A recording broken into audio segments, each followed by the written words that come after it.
Every year since 1989, the Library of Congress has selected 25 films to add to the National Film Registry. The criteria? The films must be culturally, historically, or aesthetically significant. Each week on You're Missing Out, we take a look at one of these films to try and get to the heart of why they were selected and why they still matter. This week, Arlene Hellerman joins us for An American in Paris. Our guest today created the print interview journal On Writing for the Writers Guild of America East, which has since become a podcast, and she has had the wonderful opportunity to research a number of biographies, including Oscar Levant, Bing Crosby, Frank Sinatra, and Kim Novak. She's currently part of the publications team at Broadway Licensing Global. Arlene Hellerman joins us today to talk about An American in Paris. Arlene, thank you so much for joining us. Oh, thank you for having me. Welcome to the Nut House. Welcome to the show. We're so glad you are here to bring some much-needed maturity to the proceedings. Tom doesn't like when I do costumes. He doesn't like when I do costumes. I don't like when he does most things. At this point, it's just we're like a couple that basically doesn't share the same bedroom. Yeah, that's really what it boils down to. So, am I like a marriage counselor or a mom here? Pick maybe whichever one works. Maybe like a neighbor who's just like here to keep a concerned neighbor. It's like a like a dinner party, and you're the neighbor that's keeping us from fully like throwing hands. It's cool. Okay. It's gonna be Who's Afraid of Virginia Woolf by the end. I don't. Most episodes end with Tom yelling at me that our child isn't real. I don't know how it keeps happening, but it keeps happening. He keeps bringing up. If he would just stop doing it, I wouldn't have to go out of my way to talk about it. I instantly slotted myself in the Liz Taylor role, but it fits. I think it fits. Yeah, it fits. Arlene, we're so happy that you joined us here to talk about this.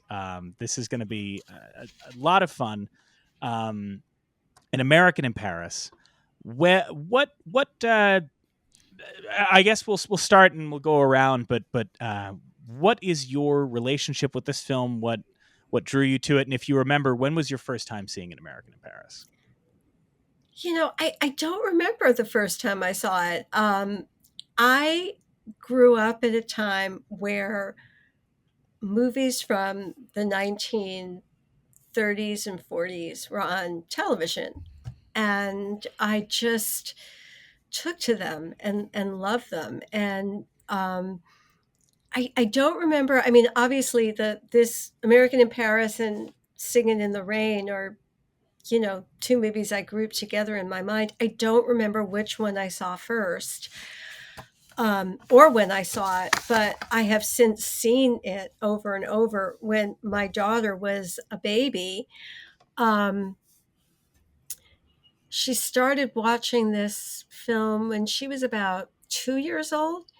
And when you have a kid and they like something, they watch it over and over and over and over again. So she really grew up with this film, and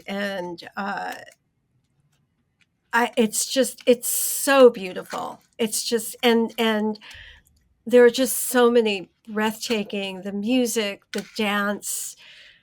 Watching Gene Kelly sing "I Got Rhythm" with that group of kids, it's just a wonderful, wonderful movie. Tom, what about you? When was your first time seeing this, and what was your, since I kind of know what that answer is, what was your familiarity with An American in Paris or awareness of it before you saw it for the first time? Well, my awareness of it was pretty much zero. I've heard the name just in discussions in regards to Gene Kelly and the great movie musicals and whatnot of all time, but I never got around to it. So in prep for this season, I saw it was on the list, and I watched it a few months ago, and I really liked it. Again, it's part of my growing journey with this podcast. Really coming to appreciate not just movie musicals, but that it really does help when Gene Kelly is involved.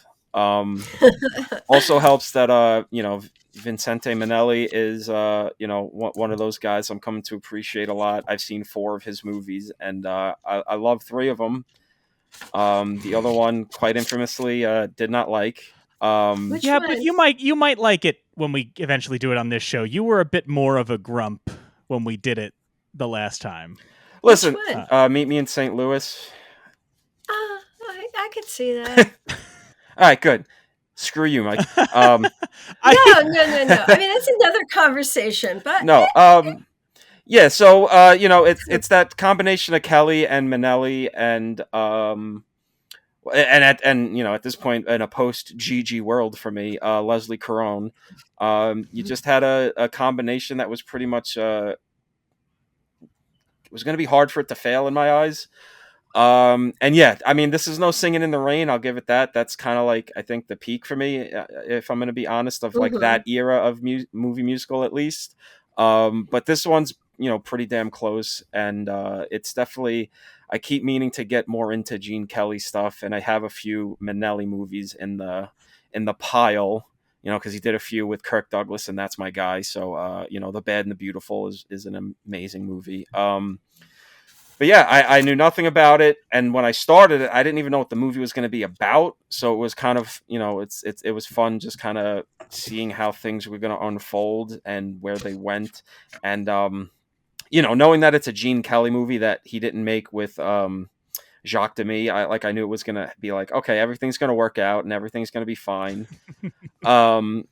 Spoiler alert: Gene Kelly Technicolor musical has a happy ending.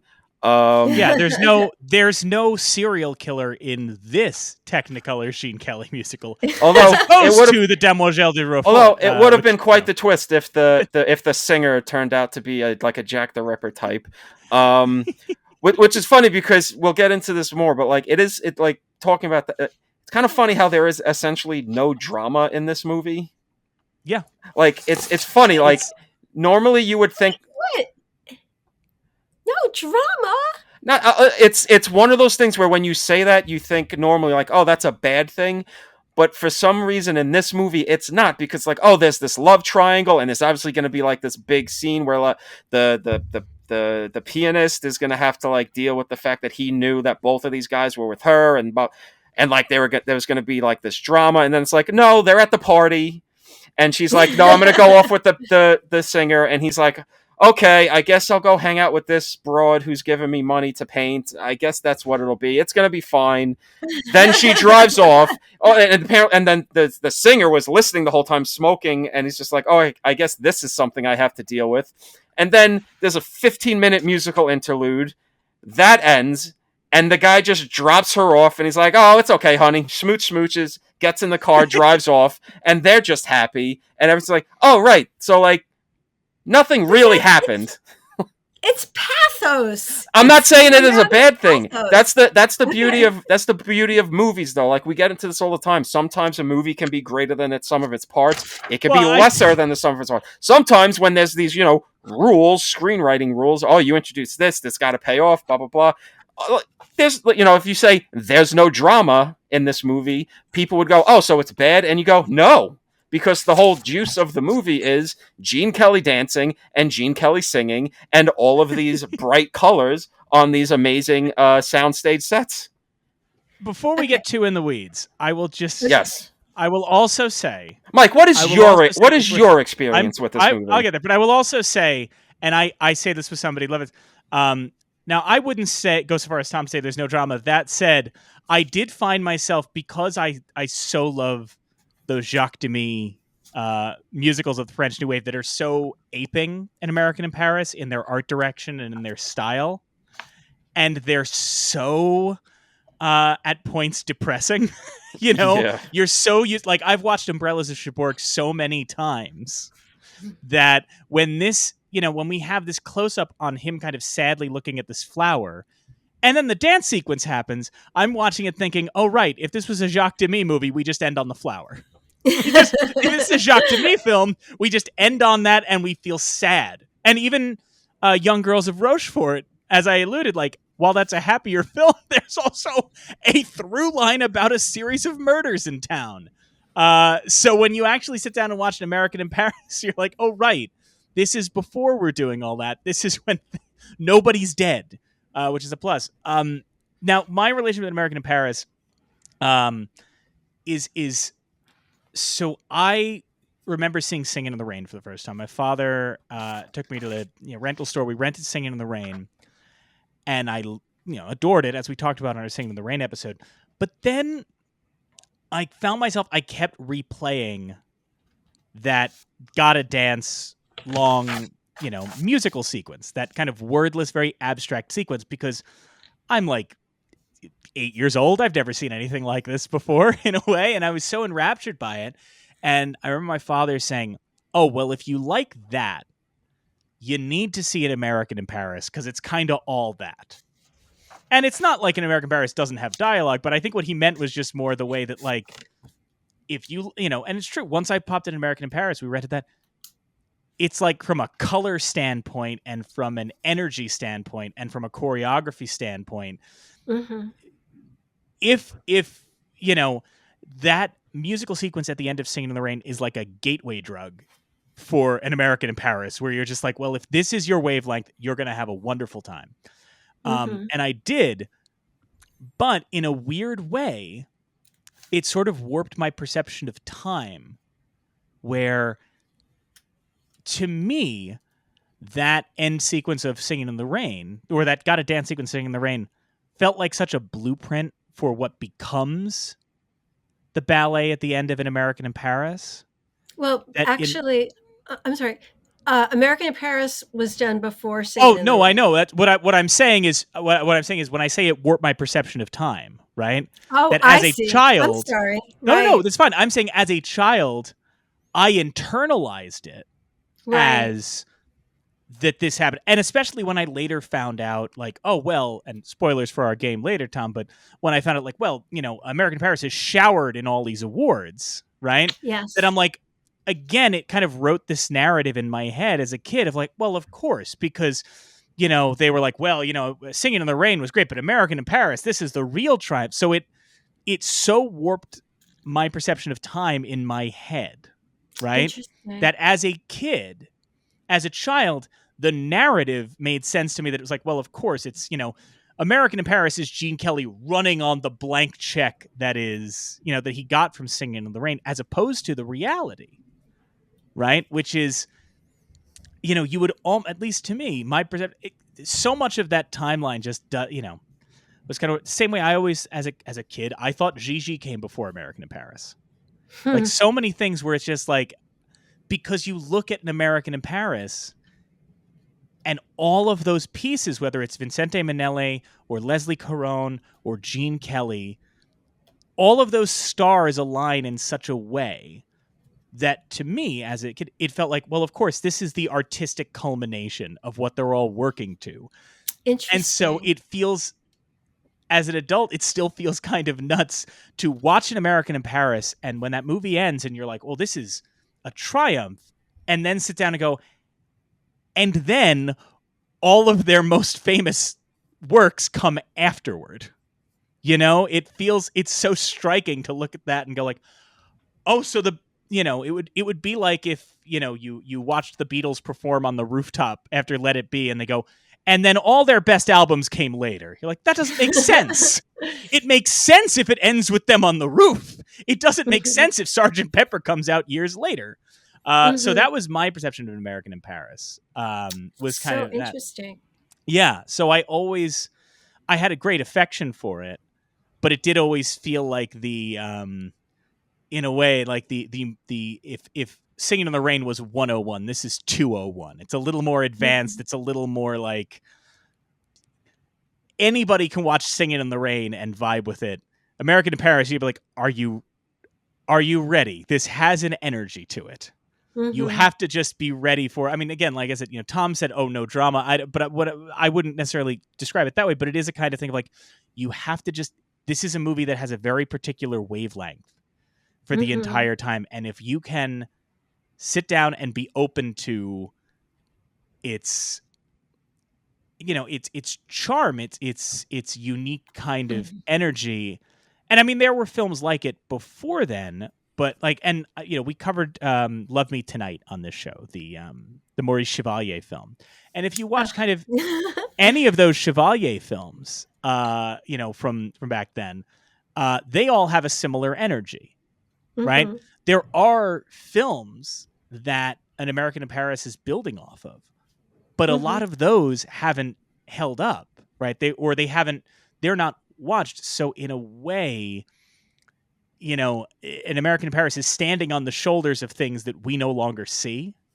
Mm-hmm. So I think for a new viewer, you do have to kind of calibrate a bit and go like, oh, this is, I think the closest comparison for a new viewer is like watching a Disney musical, right? Watching how it kind of just goes like, hey, look, this is our energy and take the ride, Mm-hmm. But It's that's, fun. It's funny you say that though, because honestly, I think it. I get where you're coming from, and I can't discount your personal history, like kind of warping your timeline of everything. But it does feel like this is the first step in many ways. It feels because this feels so much more simple and streamlined. I mean, all the musical Wait, stuff. American in Paris is more simple and streamlined? Narratively, I mean, because the musical numbers and Oh, all that are the technical stuff is all top notch, but I just mean it's very simple story, kind of where the musical stuff is kind of what's carrying you through everything. Where you do mm-hmm. what for Minnelli next in Leslie Caron, you got Gigi, kind of a much more difficult balancing act about what is essentially a French girl being groomed by her family to be a prostitute. Kind of a tough movie if you don't get that tone right.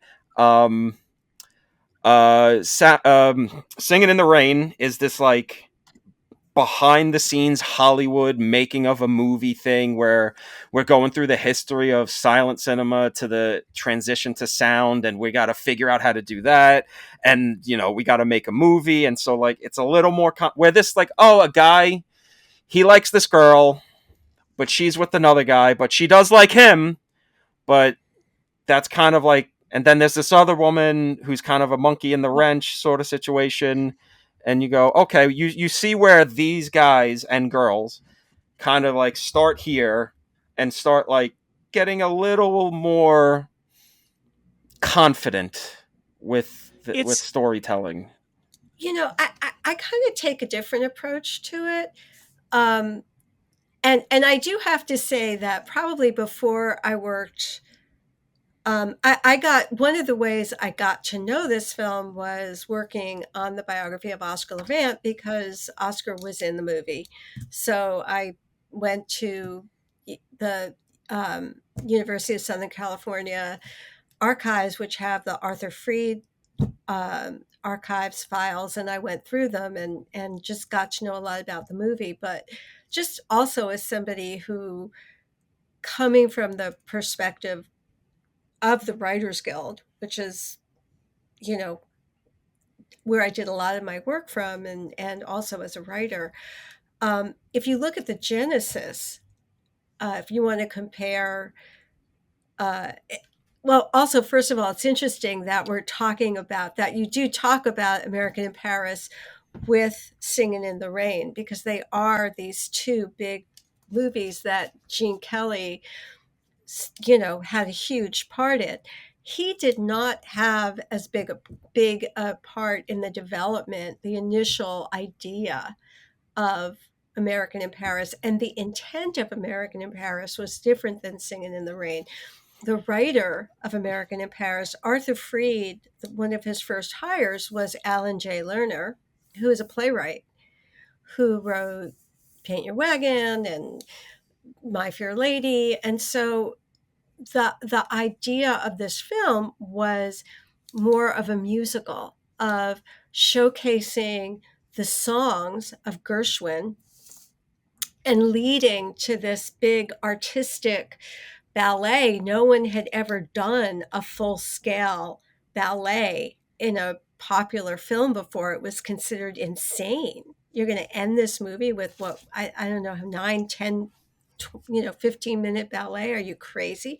But they did it and it worked. That was what Gene Kelly really, that was his thing. He really wanted to do that.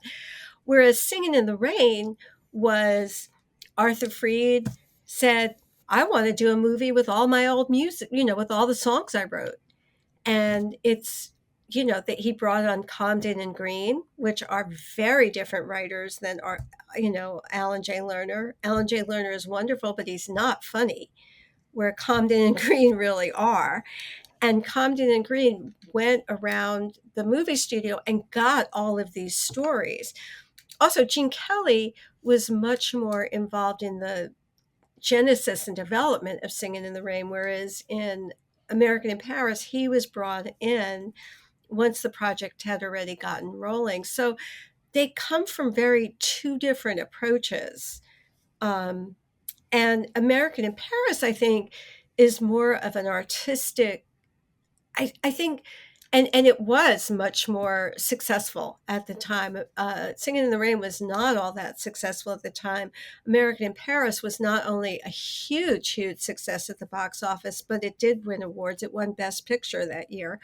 But it's also artistically much more of a developed film than Singing in the Rain, which I adore. And I could watch Singing in the Rain a lot more often than American in Paris.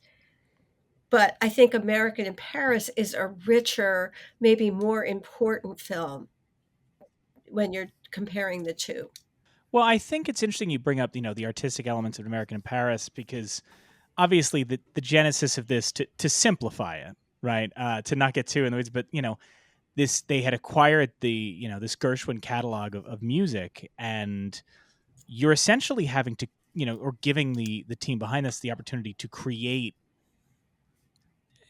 a story that works with this Gershwin music. Now, obviously, we're all kind of familiar today with the concept of a jukebox musical, and put these songs together. It's interesting. Yeah, it was a jukebox musical. It is, but now when you do a jukebox musical, 9 times out of 10, it would have been somebody going, all right, so it's the George Gershwin story. And instead, you essentially did with this kind of, American Paris does with the George Gershwin catalog a little bit, to tie it to another film we've covered on the show, a little bit what the Disney studio did with Fantasia.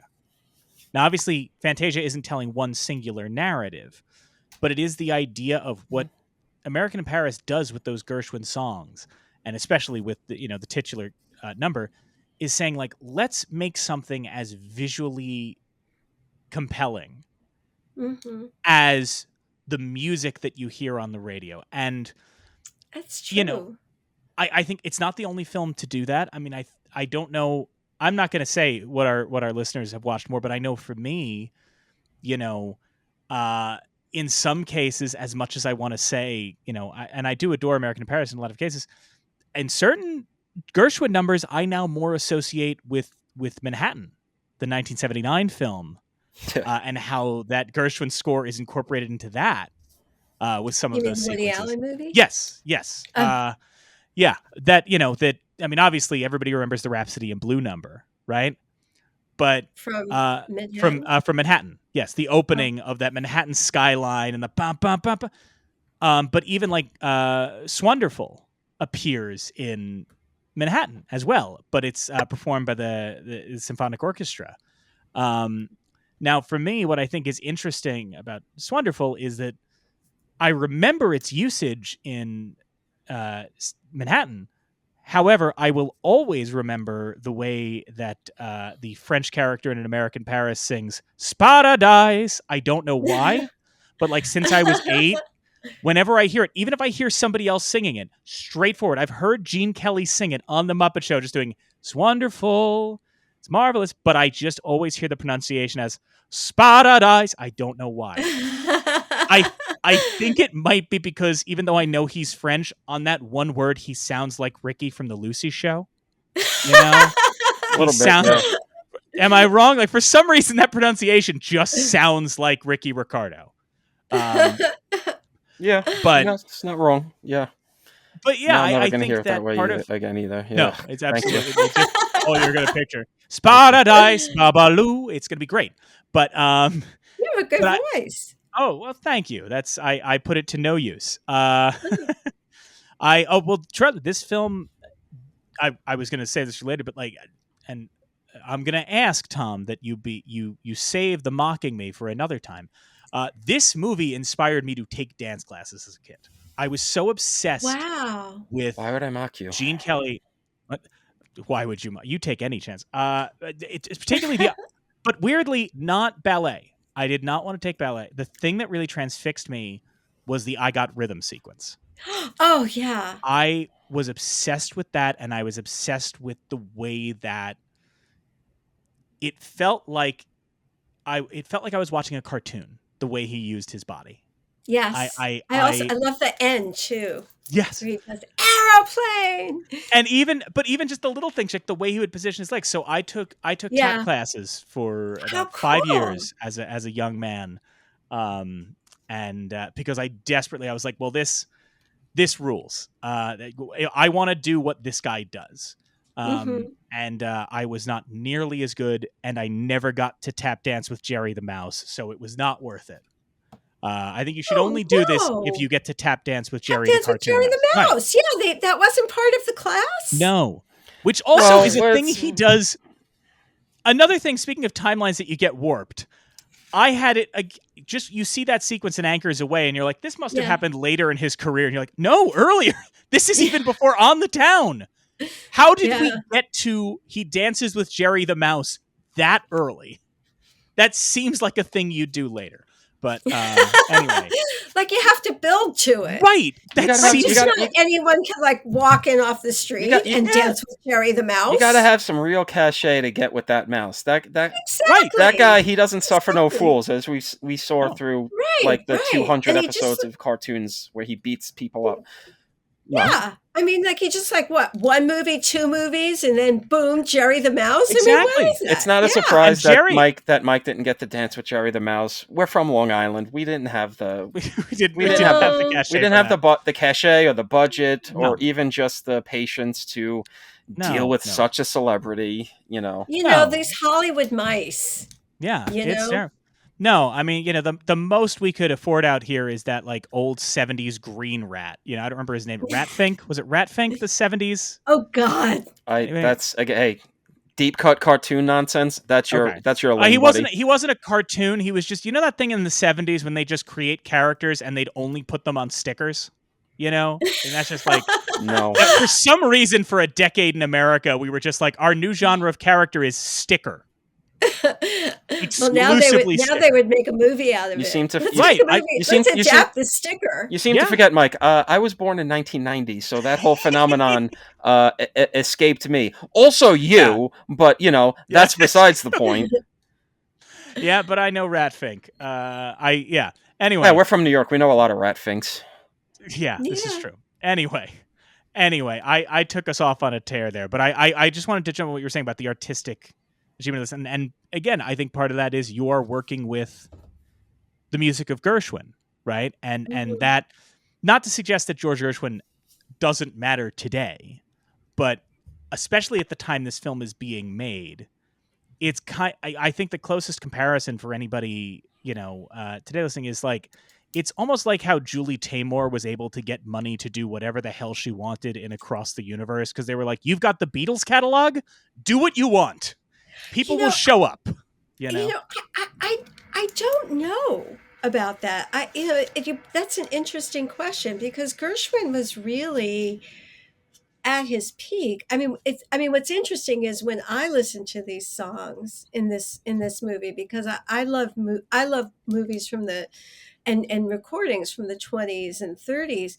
So when I listen to these songs, they actually sound new, like they actually sound like less original to me than the 30s versions. Like, I mean, I sometimes listen to like the Paul Whiteman Rhapsody in Blue. So to me the Oscar Levant Rhapsody in Blue feels modern, and then other ones sort of feel contemporary. But I don't know where Gershwin was in the 1950s. I mean, don't forget he died in the 1930s, and Ira had been writing with other people, with Burton Lane, and I don't know how. I mean, it's an interesting question. I don't know if it was like saying we're going to do something like the Beatles. Maybe it was. I mean, I'm sure it was not nothing, but I don't know what it's a good question. I Well, don't know what cachet Gershwin had in the I 1930s. I I draw mean, the comparison. 1950s. I draw the comparison more in the sense of Across the Universe comes out in like 2007, right? Right. That the Beatles have been broken up for decades, and part of the reason Across the Universe made what money it did is that Right. I went to see it because I'm like, I like Julie Taymor and stuff, but my dad went to see it and my grandfather went to Right. see it because it was like, well, my dad had all those records when they came out, right? Right. And he was kind of, my father would hardly have the patience. I'm not saying he's a closed-minded man, but my father did not have the patience for Julie Taymor in a lot of senses. I remember us seeing a clip of Lion King on Broadway once when I was a kid, him going, that's not a puppet. That's a giraffe head on a stick. What are we doing? You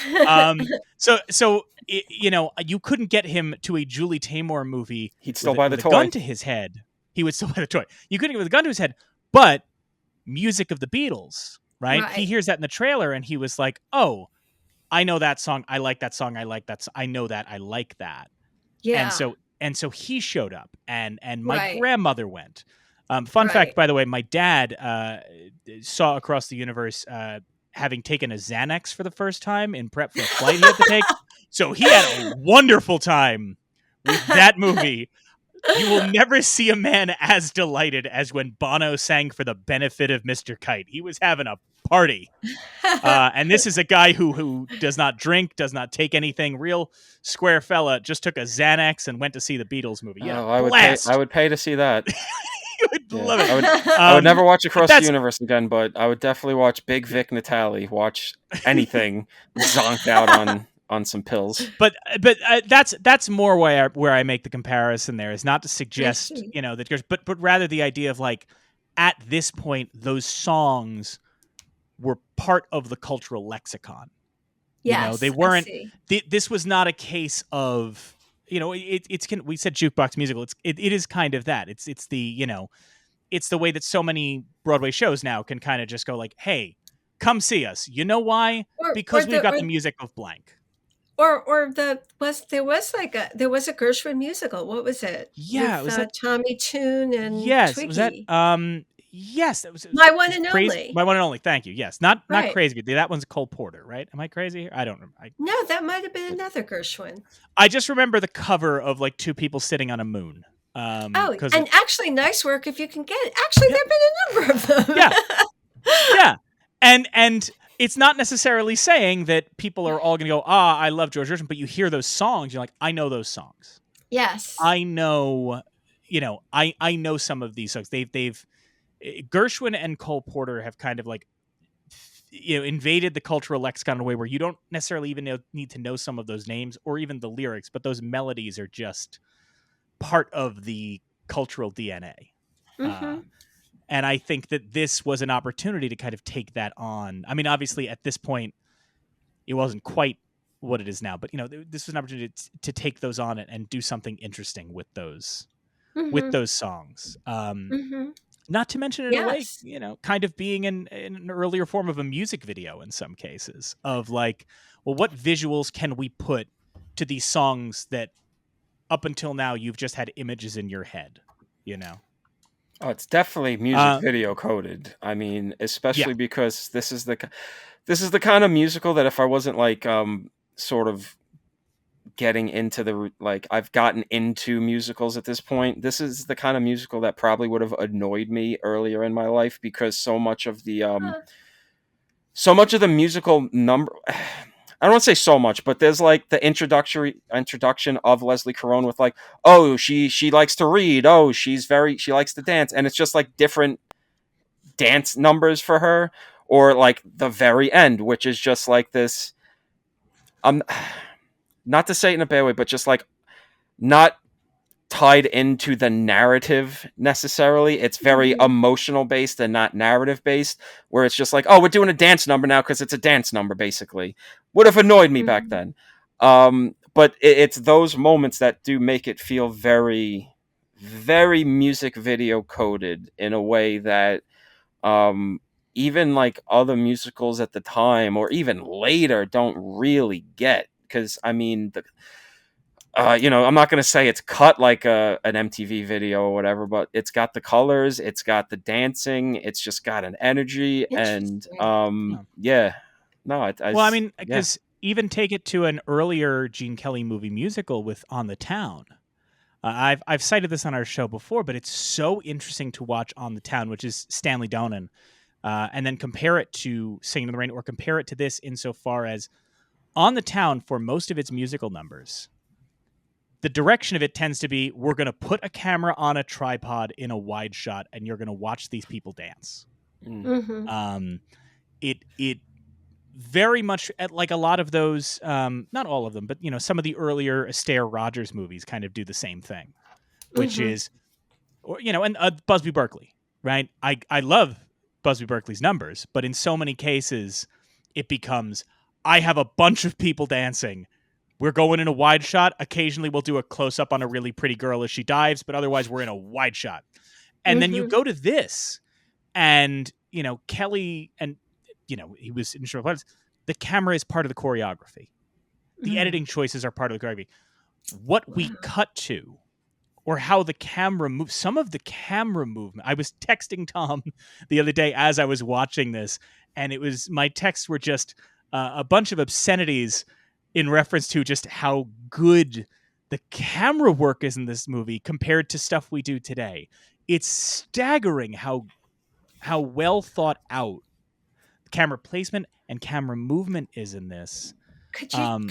That's fascinating to me. Could I put you on the spot and ask you for an example? Because I love learning about this stuff. Yeah, I mean, it's a case of, let me see, because I've definitely taken some notes on this as well. But it's, if you look at the obviously the big 17-minute ballet, it's not just the fact that if Busby Berkeley was choreographing this, right, we would have had this fountain, right? And the architecture of the fountain would have been such that you could stack a bunch of people on it, right?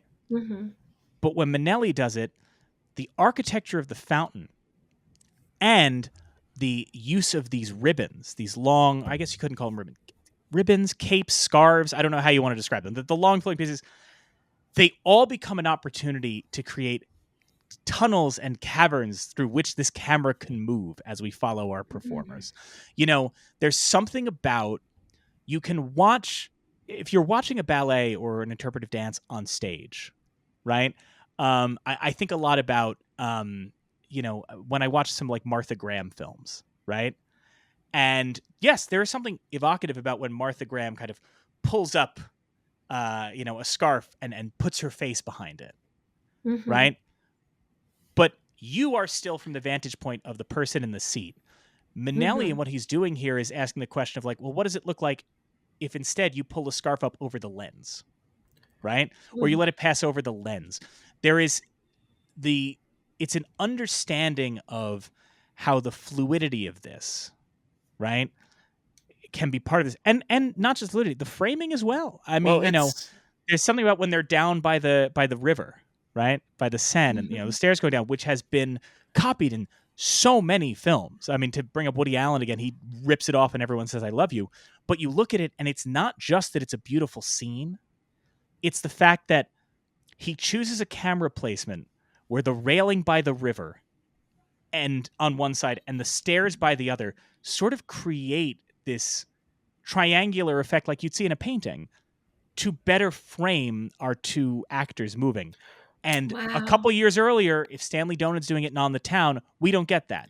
We get the river straight behind them, and we get a flat, wide shot. I mean, essentially, what we're talking about here is the difference between stagey film direction and cinematic film direction. It's not too long ago where they're still in the silent era, and then the move to sound starts.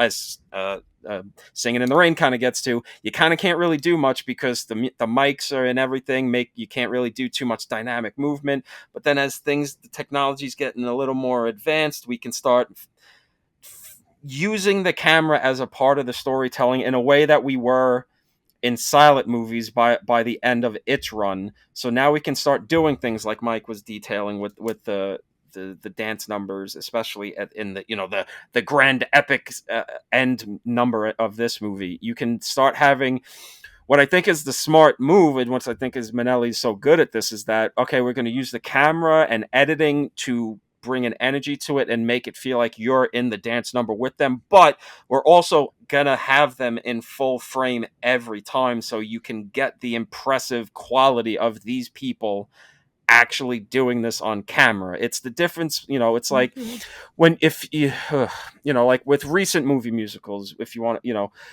there's a difference between, say, an In the Heights and a West Side Story, where John Chu it utilizes. I'm not even going to throw In the Heights. I'm going to say like Chicago or In the Woods, any of those Rob Marshall movies where he's not showing you the full frame. He's over editing it to compensate, to try to get to that energy. Where you watch Steven Spielberg, which it's always unfair to compare someone to Steven Spielberg. You're always going to get your shoved in the locker and get your lunch money taken. But, he's utilizing same thinking that Minnelli was using. We're going to use editing to add some pace to this, but we're also going to have long takes where the camera is full frame. You see from head to toe, their bodies making all these movements, these crazy dance moves, as the camera can move with them, go in, go out, blah, blah, blah. It's the same thing. And it's just, it also just gets to a changing in how movies are made from back then to today. And I was listening to a podcast talking about that, how back in the day, especially then, but even in like the heyday of like the guys we grew up kind of watching, or at least our parents watching in the 70s and 80s, they would get budgets, but then they could also just kind of have like, oh yeah, we're like 20 days over budget already. So like, we're going to just shoot 20 more days. And the studio would just kind of be like, okay, I guess that's what we're going to have to do and swallow this budget. Whereas now a studio will be like, you have 25 days to shoot. You could literally get no more time. And at the end of 25 days, that's it. You figure out how to do it in the edit. And it's just like, well, I guess we got to figure out some shortcuts, so we can't really take the time and the energy and the effort into making as elaborate and impressive a dance number, or what is the sort of modern equivalent of a dance sequence, an action sequence. And that's why when you get something like a West Side Story or a Wicked, or as action movies, you get a John Wick or a Fury Road, you go, oh, wow, I didn't realize we were not making movies like this anymore. But when you see how it's done, when you get the 5-course meal, this McDonald's biggie bag is not really satiating my hunger anymore. And yeah, I don't know. It's just just a shock to the system to be like, oh, we used to be a country. It also seems to me, I mean, Tom, what you're talking about is trusting the talent of the performers and understanding that if you have amazing performers, if you have, the performers in Wicked or the performers in American in Paris, that you don't need to do all that crap. You can just let the performers do what they do, and then you can edit, you can create that energy in other ways, but you don't have to create it by a bunch of tricks. Yeah, I mean, I've cited it. Oh, sorry, I didn't mean to. No, that's okay. I've cited it before. I mean, I remember Chicago, which I'm a fan of that film. Yeah, I like that movie. But when it came out, I remember seeing one of those HBO behind the scenes things after we saw it, and they talked about Richard Gere. He was like, well, I took so many tap classes for that number where I have to tap dance in the courtroom. And I remember sitting with my family and all of us being like, well, we couldn't tell because the scene is just wide shots of you in shadow or close up on the feet tap dancing. Right. So the Which film doesn't. Him, right? Yeah. So the film. Well, we don't know. Right. That's the thing, is if he's telling us, well, I learned to tap dance. It's like, well, I'm not going to doubt you per se, but the film does not actually showcase that. It doesn't actually, and similar, Tom used the example of action movies, right? Yeah. And, not to get too in the weeds of this, but, I was having a discussion I think Tom and I were discussing this with somebody else recently about all those stunts that Tom Cruise does in the Mission Impossibles, right? And how, they do the one where he's climbing the building and there are wide shots. Your brain knows it's him, right? When he's holding onto the plane, your brain knows it's him. But then they did the one where he's jumping out of the plane and he's behind a helmet. And the behind the scenes features tell you, oh, that's really him. But you don't visually know that, right? Whereas Minnelli and the way that he edits this film, it never exists to mask the talent of or you know what? Here's a great example that I just saw today. Arlene, did you see The Iron Claw? No. Okay. In The Iron Claw, which is mostly a movie about pro wrestling, there is a scene where there's it's great. It's deeply dramatic. I'm not joking. It's powerful. But there's a sequence at a wedding where all of the characters do a line dance, right? And it's Zac Efron. It's handsome guy from Baby Girl whose name escapes me. Harris Dickinson. Harris Dickinson. Thank you. And Jeremy Allen White from The Bear, and they're all line dancing. And I never noticed this before. It's a wide shot of them line dancing. But because Jeremy Allen White isn't as good a dancer as the other two, they hide his legs behind a table at the wedding. So you don't notice it, but you can't see his legs. You just see the others. So I've seen that movie several times now. I never noticed it. And you just go, oh, they can all dance. But it's just a clever little trick that doesn't undercut the power of the moment. When you look at obviously, Leslie Caron is a phenomenal dancer in her own right. But if this movie has people who are not as strong a dancer as Jean or Leslie in a scene, Minnelli doesn't let you see it. He knows just how to make this thing work to showcase the talent on screen. As you mentioned, like you gave the examples of Wicked or American in Paris. These films are like, you have the talent, you can show the talent, but you're using the camera and you're using the editing to enhance that. Well, it's the magic trick thing. He knows to you're gonna be looking here at this hand, which is in this case is Gene Kelly and Leslie Caron, and you're looking here and like, oh wow, this is some of the best stuff I've ever seen. What the hell? Where the other hand is like, all right, well, we got some extras that are pretty good, but you're not really going to have to pay too much attention to them, so they may not have to be as precise or game-changingly perfect at this whole, being a leading star who can dance and all of that crap. Just screw you, Gene. What the hell? Don't be so perfect. You're just ruining it for everybody, because it's all right,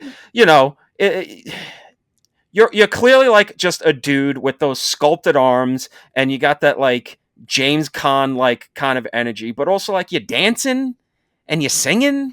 What am I supposed to do with that? How am I supposed to live up to this?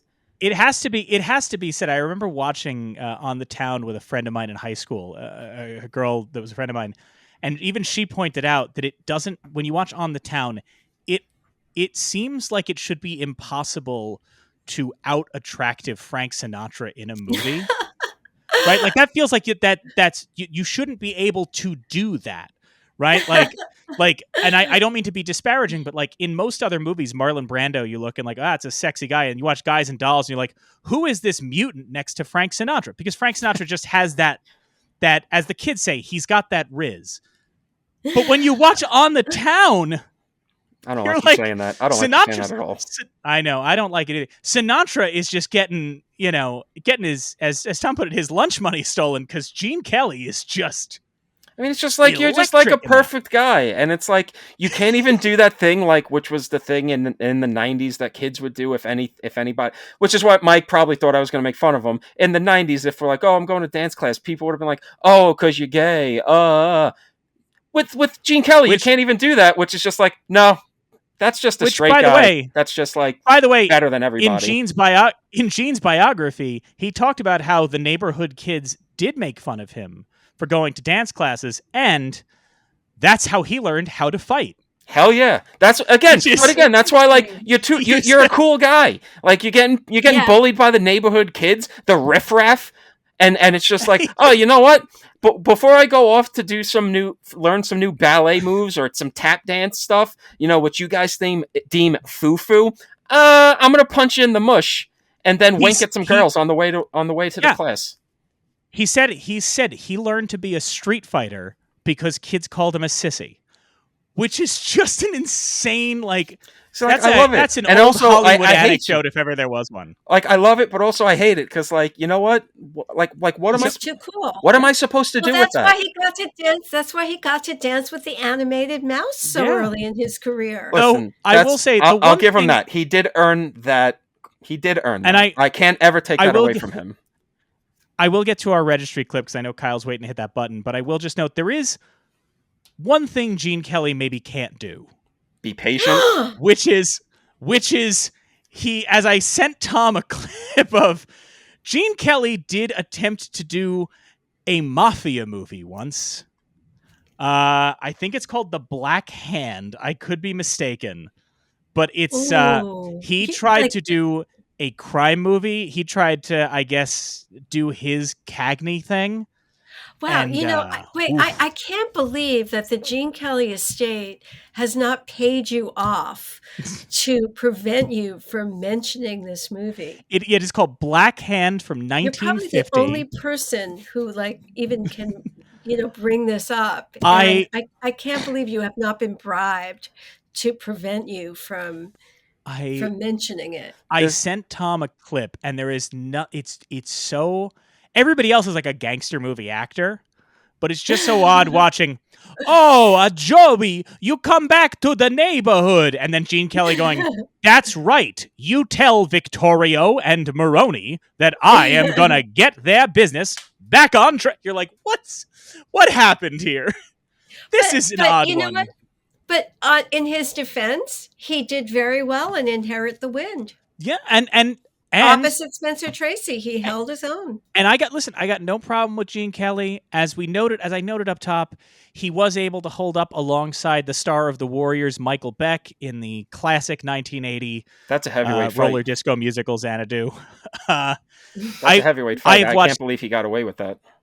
I've watched Xanadu so many times. I cannot begin to describe how great it is to watch Gene Kelly and Olivia Newton-John dance to the music of the Tubes. It's a thing that shouldn't work. Yeah. I don't know when the last time was that you watched Xanadu. I have never seen Xanadu. Oh. Yeah, my movie knowledge post 1955 is not great. Get a hold of Xanadu. It is, I believe, the only movie in American history made entirely by sentient quaaludes. It is Michael Beck from The Warriors, an artist who is visited by a Greek muse played by Olivia Newton-John, who discovers a passion for roller skating, and with the help of Gene Kelly as an elderly trumpet player who can still dance, who Olivia Newton-John met during World War II, they all decide to open a roller disco in Los Angeles. Oh my God! Should I borrow some of your father's Xanax? Oh man! Xanax, and by the way, early choreography work from Kenny Ortega. It's insane. And if you were wondering, does Gene roller skate? You better believe he does. Well, he did in It's Always Fair Weather. But that wasn't 1980 Gene Kelly. No, that's true. He was a sprier man then. If there was ever any evidence you needed that cocaine was fueling the 80s, yeah, Xanadu is truly just one of those movies that just like you as you watch it, you start grinding your teeth. And and no joke, they admit it in the special features on that DVD. They all just own we were riding pretty high back then. Anyway. Oh my God, I have to see it. So to bring us back off of Xanadu into the subject of the film we're going to talk about today, let's, possibly the latest we've ever gotten to it in an episode of our show, let's now hear what the Library of Congress had to say about An American in Paris. An American in Paris, Gene Kelly, Leslie Caron, Georges Juchery. The film was supposed to make Juchery into the new Chevalier. It didn't. The finished plot is held together by the superlative production numbers and by the recycling of several vintage George Gershwin tunes, including I Got Rhythm, Swonderful, and Our Love Is Here to Stay. Highlights include Juchery's rendition of Stairway to Paradise, Oscar Levant's fantasy of conducting and performing Gershwin's Concerto in F. Levant also appears as every member of the orchestra. An American in Paris, directed by Vincente Minnelli, cleaned up at the Academy Awards, with Oscars for Best Picture, Screenplay, Score, Cinematography, Art Direction, Set Design, and even a special award for the choreography of its 18-minute closing ballet, in which Kelly and Caron dance before lavish backgrounds resembling French masterpieces. Now, since we always end our show asking Tom to guess how he thinks the film did at the Academy Awards, we get to play a fun game of Will Tom remember what he just heard in about 30 minutes? I have already forgotten. Cool. I do not learn by listening. I learn by doing, and in one ear, out the other. There's a non-zero chance he thinks we're covering a different movie at this point. An American Werewolf in London, right? He's got Xanadu. notes. We're talking about Xanadu. Yeah. Oh, I did all that coke for no reason then. Oh my goodness. Yes. So that is what the Library of Congress had to say. Now, I will say, Tom made a comment about the film having a slim storyline, no drama. Now, we both fought back against that, but he is vindicated by Congress itself. Ha It called it a thinnish plot. It is now a legal document. It's on legal documents, and I am on the right side of history here, folks.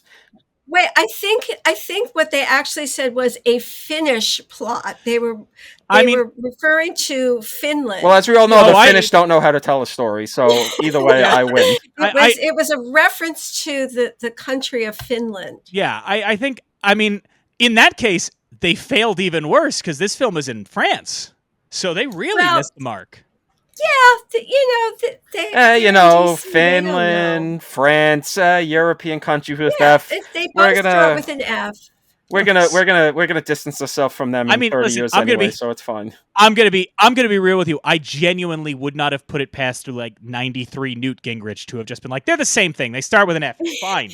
That's right. Congress. Newt was not Speaker of the House in 93. I don't remember who Speaker was in 93. I can't pull that. I'm sorry. Was it Tip O'Neill? No, it wasn't Tip O'Neill at that point. No. I don't know. It doesn't matter. Mike, I'm not going to know either. Most of our listeners will not know what any of that is. We have listeners who are in high school and they're just listening to, what are you talking about? Who is Newt Gingrich? What was 1993? What are the 90s? Yes. What is a Congress? What is a library? Things are not going great. What is that hat? Well, again, fair. This is what he wears during I Got Rhythm. I went for it. Oh yes. Yeah, I don't normally dress like this, but you look like if they invert Super Mario. Oh my god, yeah. Oh my god, you are wearing the I Got Rhythm costume. Yeah, I as I mentioned, I loved that sequence. Me too. I can watch it. There are certain dance numbers that I literally will watch over and over again. Moses Opposes from Singing in the Rain. I Got Rhythm from American in Paris. And then there are some Fred Astaire, Ginger Rogers ones, but that I will just watch it over and over and over again. This is like with not as bad as Gigi, because Gigi, this one at least has a Blu-ray. This is one like Gigi where I'm just like, God damn, I wish this had a 4K disc, man.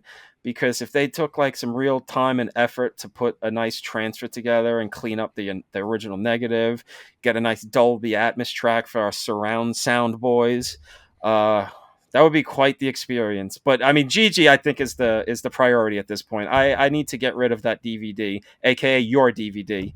Yes. And Well, because I was like, look, there's no way in hell Tom's buying a copy of Gigi. This isn't a Tom movie. I'm just going to loan him one. And then we do the episode and Tom goes, you know what? it's mine. Really clicked for me. What a picture. This is mine now. Wow. Yeah. That's so interesting. It was, yeah, the only time we have heard from someone at the Library of Congress who has listened to the show. It was them reaching out and saying, well, you know, Tom seemed so fond of Leslie Caron. Here, we'll send you this interview we did with Leslie Caron. And I was like, could you in a million years have dreamed that A, somebody from the Library of Congress would be aware of this show, and B, they would say, we took note of something Tom said, and C, it's about the movie Gigi. Never would have guessed. B, we're also not sending him to jail. Yeah, well, that's also fair. We're always a little shocked when we find out some of the people. Always tiptoeing that I am not handcuffed at any given moment of the day. Wow. But yeah, this is you know, it's that's why I love this old era of filmmaking with the Technicolor and stuff. You know, I know it sounds like the kind of trad modern cinephile thing to be like, oh, we used to make movies with like color and stuff, and I think people get a little too over the top with that kind of nonsense. But then you watch something like this and you go, oh yeah, okay. If this is like what you're remembering, then yeah, we are desaturating movies a little bit too much for our own good, because I want this and not just more desaturating. It's not just desaturating; it's the lighting too. Desaturating, because like you look at the behind the scenes stuff of Wicked, and you go, oh wow, they built all this stuff, they did all this, and then you watch it and you go, why is it darker than the behind the scenes stuff, and also why is it looking more CGI than it actually is? Like. That's the thing. I love the practical sets of Wicked. I love the art direction of Wicked. But you're right, Tom, insofar as like it is a thing of, because Wicked, you know, you watch it and you're like, the art direction is so strong in this, you know, Oscar-winning art direction, and rightfully so. But you look at it and you're like, right, back, you know, 50 years ago, and maybe, honestly, I genuinely believe some of it has to do with shooting digital as opposed to film, right? Oh, definitely. That's a big problem. When you're shooting on film in general, you have to be so concerned about the lighting that I think, you know... I'm sorry, you were saying something? Well, I have two things. I once had a director of photography, this was years ago, tell me that also I don't know if it's the cameras or the film stock that's changed, but by the 2000s, the film or the film of the cameras, God, I sound really, but it was so sophisticated that it really didn't matter how you lit it. Mm-hmm. Like if you shot outdoor, you know, like even in the 1980s, and certainly, you know, prior to that, you had to light it a certain way if you were shooting an exterior, whereas again, either the camera or film or the film is such that you don't even need to light it really anymore, because the sensitivity is, you know, the technology has advanced. So I think that there's a nuance that's no longer needed that's maybe been lost. It's a little bit of, I think it's a little bit of that. I do think we have so much of like the acclaimed cinematographers that we still have today were trained on film. So the transition to digital, I don't know, has necessarily been the most graceful for them.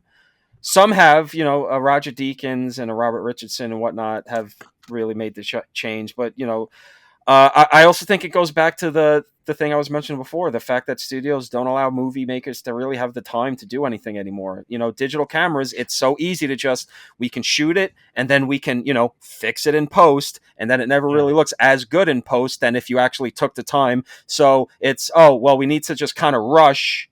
So what can we save time on? All right, well, we can kind of just overlight everything or underlight everything and just kind of make everything this uniform, just digital sludge, and we'll try to fix it in post or just whatever, and we save time that way, so we have more time in the day to shoot, and because we can only shoot in 20 days, we're cutting corners wherever we can. So it's a little bit of that. It's a little bit of this. It's just the whole thing of we're not putting the art above the commerce. And I think there's also, when it comes to shooting on film, right? Not to get too, but when it comes, if people can't necessarily see, but some of our viewers can see behind me, like there's a Bolex, there's a couple of old film cameras behind me, because Tom and I were even taught to shoot on film. And one of the things that you learn with that is like, okay, I only have a limited number of opportunities to shoot this thing before it goes off. Yeah, you need to be precise. So if I'm going to do this, I'm going to do it right. And there's something about like you spend 15 minutes with a light meter in your hands, you're suddenly way more obsessed with making sure that everything, and even digitally, I'll say this, even digitally, something we saw firsthand when we were making stuff was like, you can fix stuff in post, or you can make something look better in post-production, but you need to do the work on set for that to really pop. We were making stuff where, when we were with a film we were making one year that was going to be black and white, we were shooting it, but we knew it was going to be black and white, and we knew it was going to be desaturated, right? What's desaturated? Taking all of the color out, just taking out the black and white. But in order to do that, we had to make sure that the paint we were using on that set and the decor we were using on that set all was going to look good when we got it into the editing software and took the color out. So you're not just dealing with, when Minnelli and the team are working on An American in Paris and they're working on this, this art direction, it's not just about, can we make something look nice? It's about, okay, when we put this through the development process, right? When we get this stuff to, what is going to really pop? How are the costumes going to pop? In fact, to bring up Wicked once again, I know we keep going back to this one, but on our Oscar special, I talked about, how I was kind of impressed with the costume work on the film of Wicked, because it's not as simple as just take what they wore on stage and do that on camera, because what they wear on stage, it looks good on stage. Right.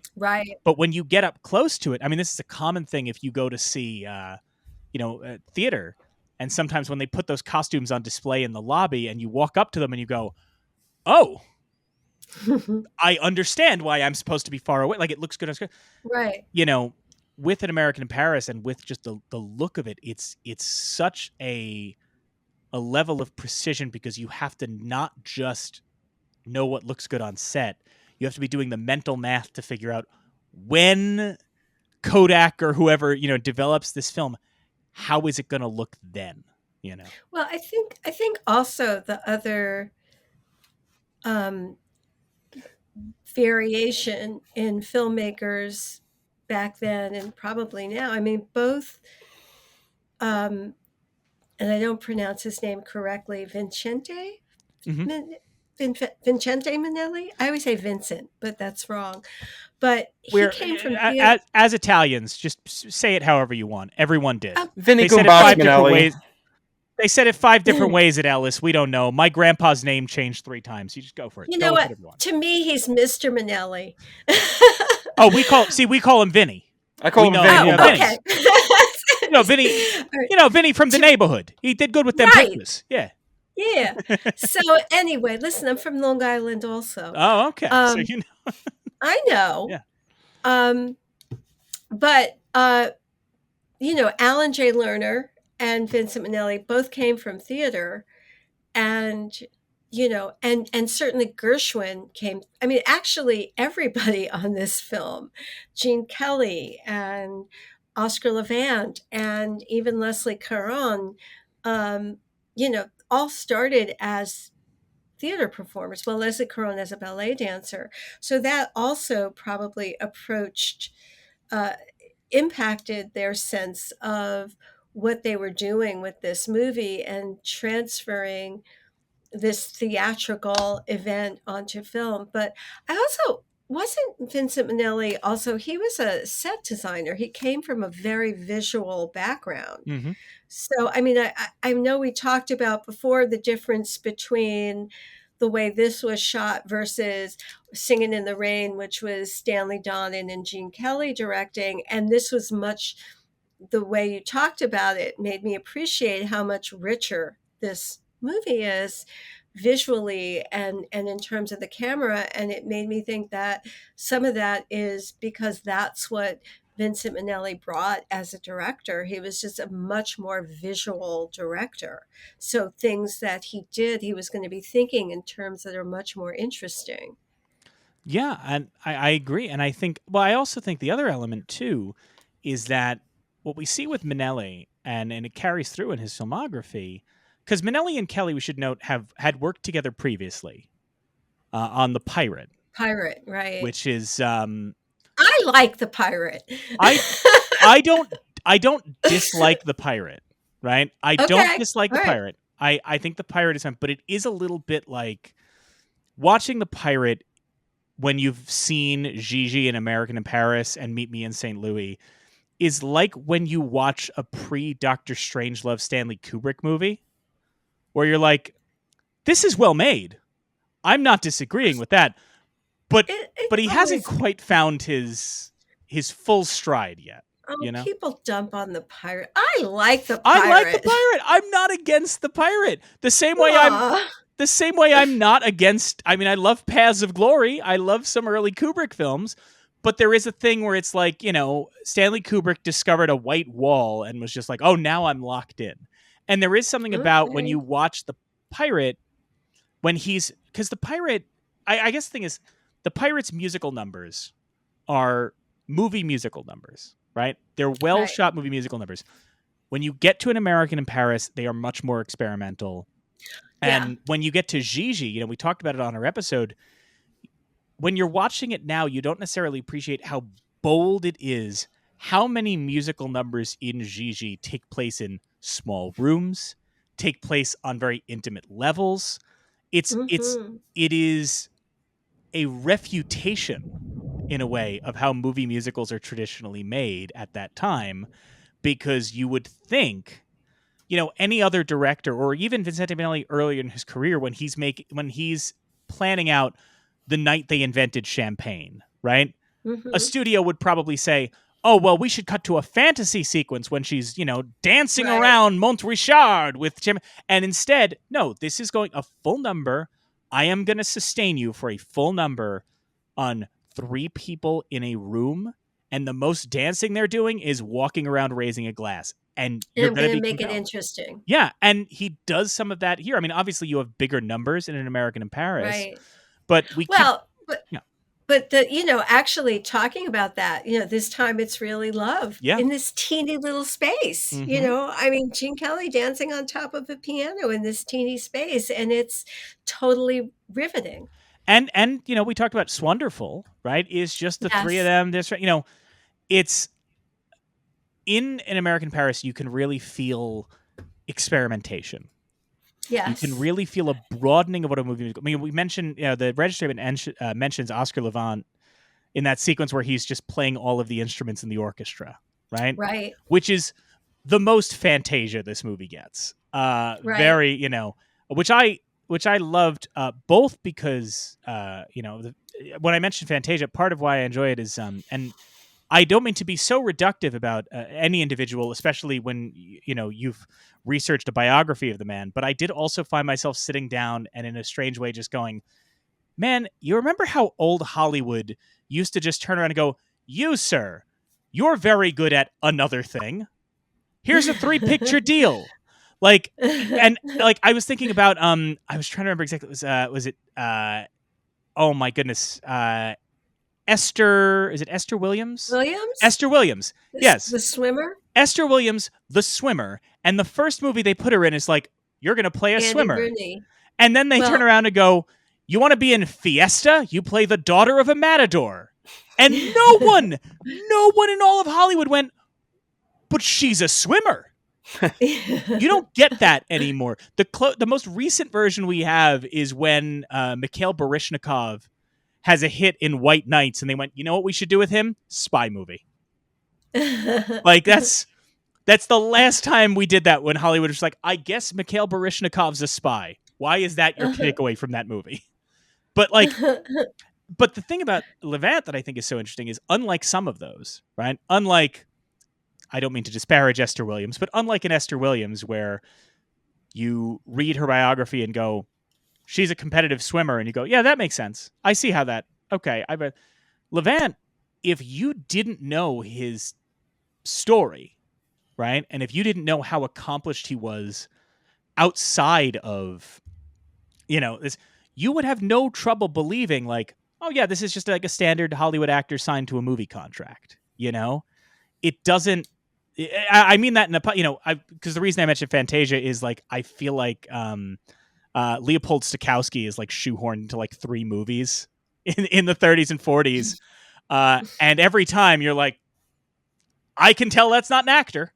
But you don't get that with Oscar Vance. So I was wondering, Arlene, if it's all right, if you could speak a bit to, I know, about Oscar and his pedigree, if you will, his persona. Yes. I think he was just kind of a natural. He always just kind of played himself. His involvement with this movie was very significant. That, he was Gershwin's shadow, basically. I will say also, he's the one that came up with that idea that he was playing all the instruments, and he was proud of that. I just reread the American in Paris section of A Talent for Genius, Oscar Levant's biography, which I was fortunate to do a lot of the research. And according to the authors of this book, the original idea was that Arthur Freed and Alan J. Lerner didn't want a set orchestral piece in this movie. They didn't want anything that was going to stop the action, because they knew they were going to have the ballet. And Oscar really, really wanted it. He was, the keeper of the George Gershwin flame, and along with Ira. So he came up with this idea, and I think he told Arthur Freed, and Arthur Freed told Vincent Minnelli, and they all said, oh yeah, okay, now we can do concerto in F. I think with Oscar, what you saw was, I think that my take on him, and I will say that when I worked on biographies, you feel like you get to know this person, so I'm kind of talking about somebody that I feel like I know, and I might not be correct about it, but I feel like everything you saw about him was part of who he was, but he also created it into a persona in a very calculated way, in a very intentional way, so that he could carry it into films, and it became a film persona that he could sell. And he kind of was he could play that role. He could play the best friend, in American in Paris, or in, the Joan Crawford what was it? Joan Crawford, where she kills herself at the end. Did I just ruin it? I'm drawing a blank here, so the violinist. I'll look it up. You wouldn't know what I mean. Anyway, it's not Rhapsody. But Oscar Levant, same character in The Bandwagon, same character in Humoresque. Yes, he plays the same character in Humoresque. Same character in The Barclays of Broadway. It really was kind of, if you saw him on talk shows, or that was kind of that was the persona of who he was, and he brought that into films. And he was also very acerbic and incredibly witty and just brilliant. So he was kind of known for coming up with some of his own lines, and that was also why he was brought onto a movie. But at the same time, especially early on, until he got much sicker and more, you know, uh, had more problems with, depression and pills and other things. But he was reliable. He could, be on time, be on schedule, hit his mark, do the piano stuff. He was a reliable person to have on a movie, to hire and do his job. I mean, the ultimate test of that, because Tom, when you were watching An American Paris, did it strike you at all? Did you have any indication that Oscar Levant was not predominantly an actor? No, he just kind of just fit right in. Yeah, he's kind of my favorite part of the movie. I love his whole guy. I love his whole dude routine. The bit where he realizes in the cafe that they're both talking about the same girl, and he's just like trying so hard to just be like, oh god damn it, no, I'm stuck in the middle of this crap. Oh no. I shouldn't be surprised. It is kind of a running bit that Tom's favorite character in movies is rarely the protagonist and is very often the side character whose vibe is just leave me alone and let me do my business. I've got a thing I want to do. I loved his. I don't have patience for this. I also loved in that party at the end where Gene Kelly's his suitor, the woman that's paying for everything, is getting a drink from Oscar Levant, and he's basically like ripping into, oh, my friend's got this dizzy broad who's trying to pay. He's got his sponsor. This, and he's just, and she goes, oh, it's like, oh yeah, blah blah blah. I'm his sponsor, and he goes, yeah, and just walks away. But actually, actually speaking of that, there is a scene between them that was cut. Oh, really?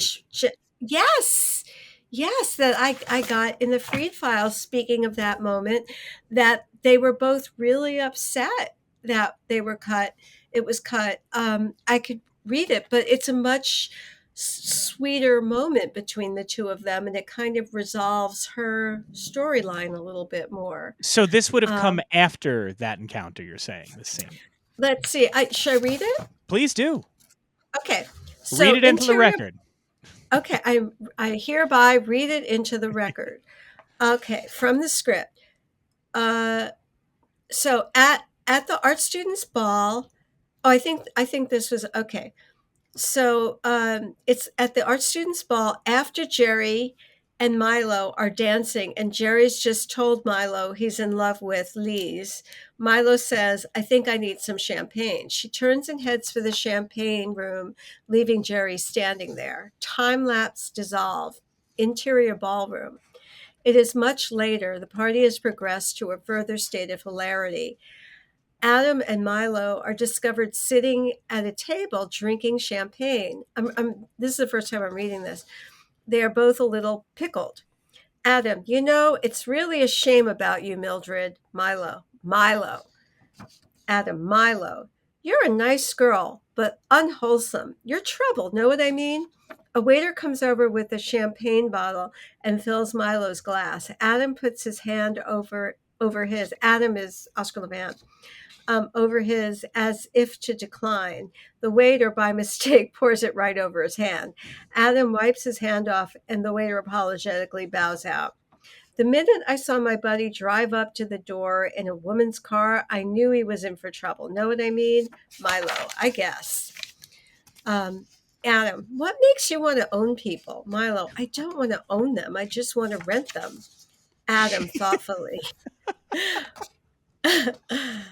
Adam, thoughtfully, well, that isn't so bad. Milo, besides, I like to help struggling artists. I like to feel I'm giving of myself. Adam, I think you give too much of yourself. There's a very thin line between affection and claustrophobia. Know what I mean? Milo, I know what you mean, but that isn't my fault. People just don't know how to accept gracefully. Know what I mean? Adam, yeah. Milo, tearfully, and that hurts. Adam sympathetically, "You poor kid." It's such a Levant line, and such 1950s. "You poor kid." Gee.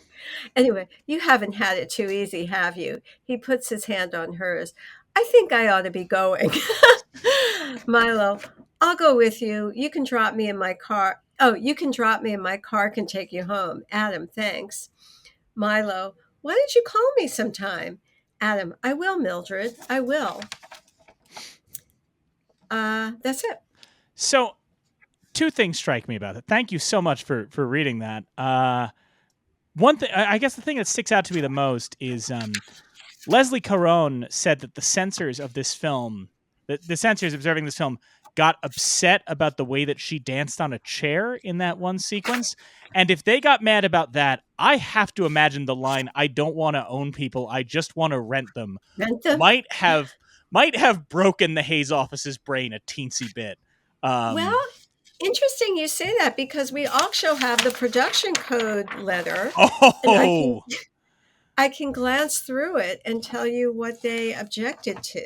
Yes, please.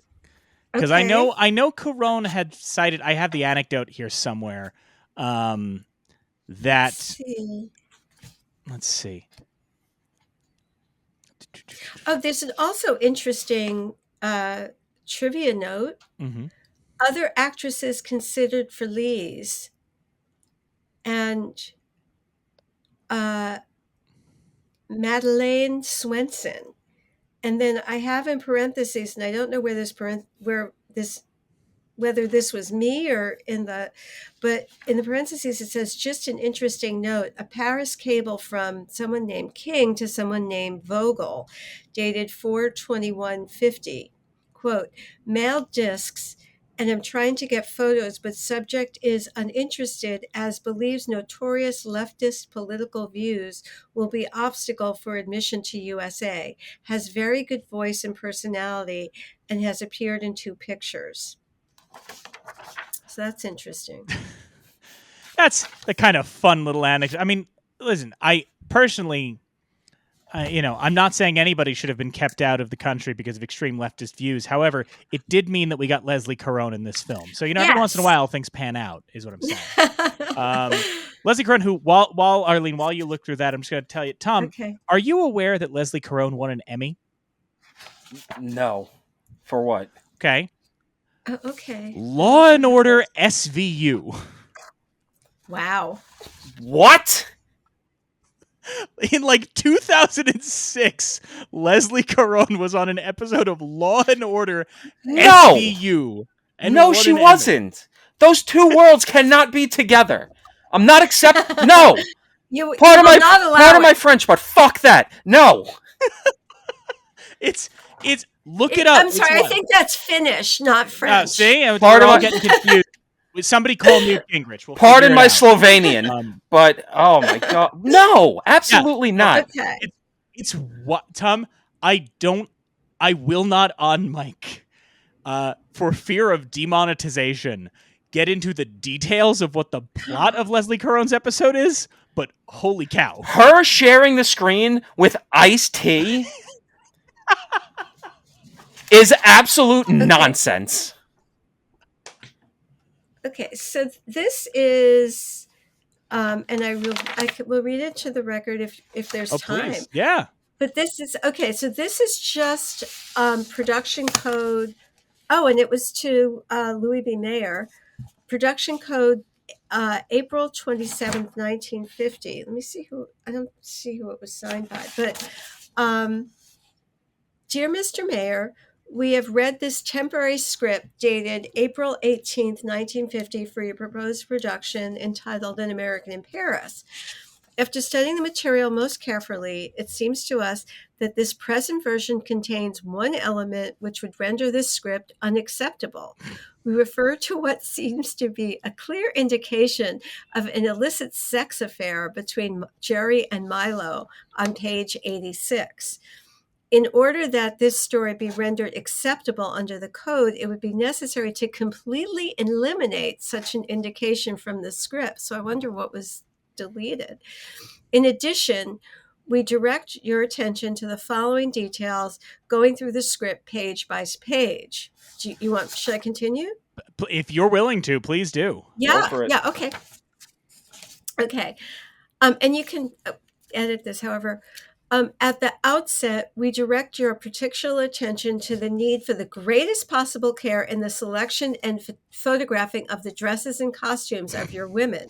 The production code makes it mandatory that the intimate parts of the body, specifically the breasts of women, be fully covered at all times. Any compromise with this regulation will compel us to withhold approval of the picture. Page 2, the running gag of the man and woman embracing or kissing each other must be handled with extreme good taste. There should be no vulgar or offensive influences or anything improperly suggestive about this business. In the same member, the running gag involving Therese must be handled with good taste. There must be no vulgarity about this business. I wonder, what was the running gag involving Therese? I have no idea. That might have been something that was cut entirely. Yeah. Oh, okay. We ask that the underlined portion of the following line be changed or eliminated. This was on page 3. Quote, she was promoted to the second line where they wear clothes, unquote. I mean, I got to be honest. There was a little part of me that was hoping, I know it wouldn't be, hoping it was legitimately vulgar. Hoping for a minute that it was just like, oh, wow, that's an Andrew Dice Clay routine. Hickory. I was just going to say hickory dickory dock. Well, I mean, that was the implication that the first line didn't wear clothes. I mean, is there more? Please do. Yeah. No, there's a lot more. Oh, dear God. They went through the page. They went through the script. Page 8, the lines "she must be, I don't remember her" seem questionable in the circumstance, and we ask that they be removed. I don't know why. Page 11, with reference to scene 21, please note our original caution regarding costumes. Ladies should be dressed in a slip at a minimum. Wonder what that was. Page 12. Oh, page 11. So that must have been, God, page 11 would seem early in the script, but scene 21 would seem pretty far along. So I don't know, maybe this has to do with that initial thing that Leslie Caron was talking about. Anyway, page 12, the dialogue, quiet, I'm thinking, and you have a predatory look on your face, seems distasteful in the circumstances, and we ask that it be revised. Page 15, the dialogue, the only thing that'll help is either a bottle or a woman, seems rather blunt in the circumstances, and we ask that it be revised. Page 17, please send us the lyrics of all songs to be used in this production. Page 28. Wait a minute. They wanted to...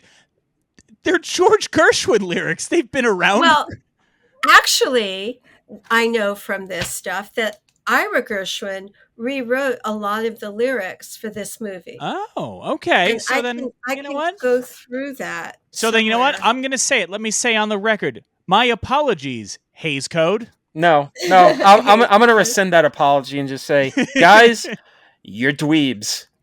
Wait, can I, as you're going through these, Arlene, I just had this thought of like, do you think, because again, sense of timeline, do you think at the same time that they're sending Arthur Freed notes of like, hey, make sure ladies' breasts are covered, do you think he went, guys, if you go down the road, Paramount's making a movie where Montgomery Clift murders a pregnant girl. I just want to point out, it seems like the standards are off here, gang. Because this is the same year as A Place in the Sun. A Place in the Sun comes out this year. And yet, meanwhile, over at An American Paris, they're like, I'm concerned if you say a bottle and a woman, people might get the wrong idea. What's happening? What do you mean? Who cares? This is the kind of thing that they had to be, I guess, creative with. But clearly they were able to do it. They were able to make A Place in the Sun, which is crazy. Censor board sitting back going, that line about a bottle or a woman, that's a little suspect. Now there's nothing untoward about Shelley Winters asking the doctor for a procedure. That could be anything. That could be a tonsillectomy. Let it slide. Right, long as those ladies wear clothes in your movie. What Yes. is going on? Dweebs. Okay, so okay. Page 28 with reference to Milo's dress. Probably that's a lot of dress you don't have on. Yeah. Please see our caution regarding costumes. It's probably regarding that line. In this same connection, please see scene 121, page 95. In passing, we might note that we presume great care will be taken with regards to all the costumes for the Beaux Arts Ball, where all the costumes were like up to here, right? I'm genuinely, you pointing that out though about the line about the dress you're almost wearing, right? Was that the line? So he says to her, that's a lovely dress you're almost wearing. But then there's an additional joke that I'm now wondering if that got added in because of that note. Because he says, that's a lovely dress you're almost wearing. What holds it up? And she says, modesty. And now that you read that, I genuinely wonder if it was like, that weird way that like the censor board would kind of let you do bad stuff in movies as long as in the you end accounted for it. Yeah. I genuinely wonder if that's a micro version of that. That's interesting. That's so interesting. Page 43, we presume there will be nothing offensive about the indication of the torso in scene 48. This in view of the fact that Jerry sketches clothing on it on the following page.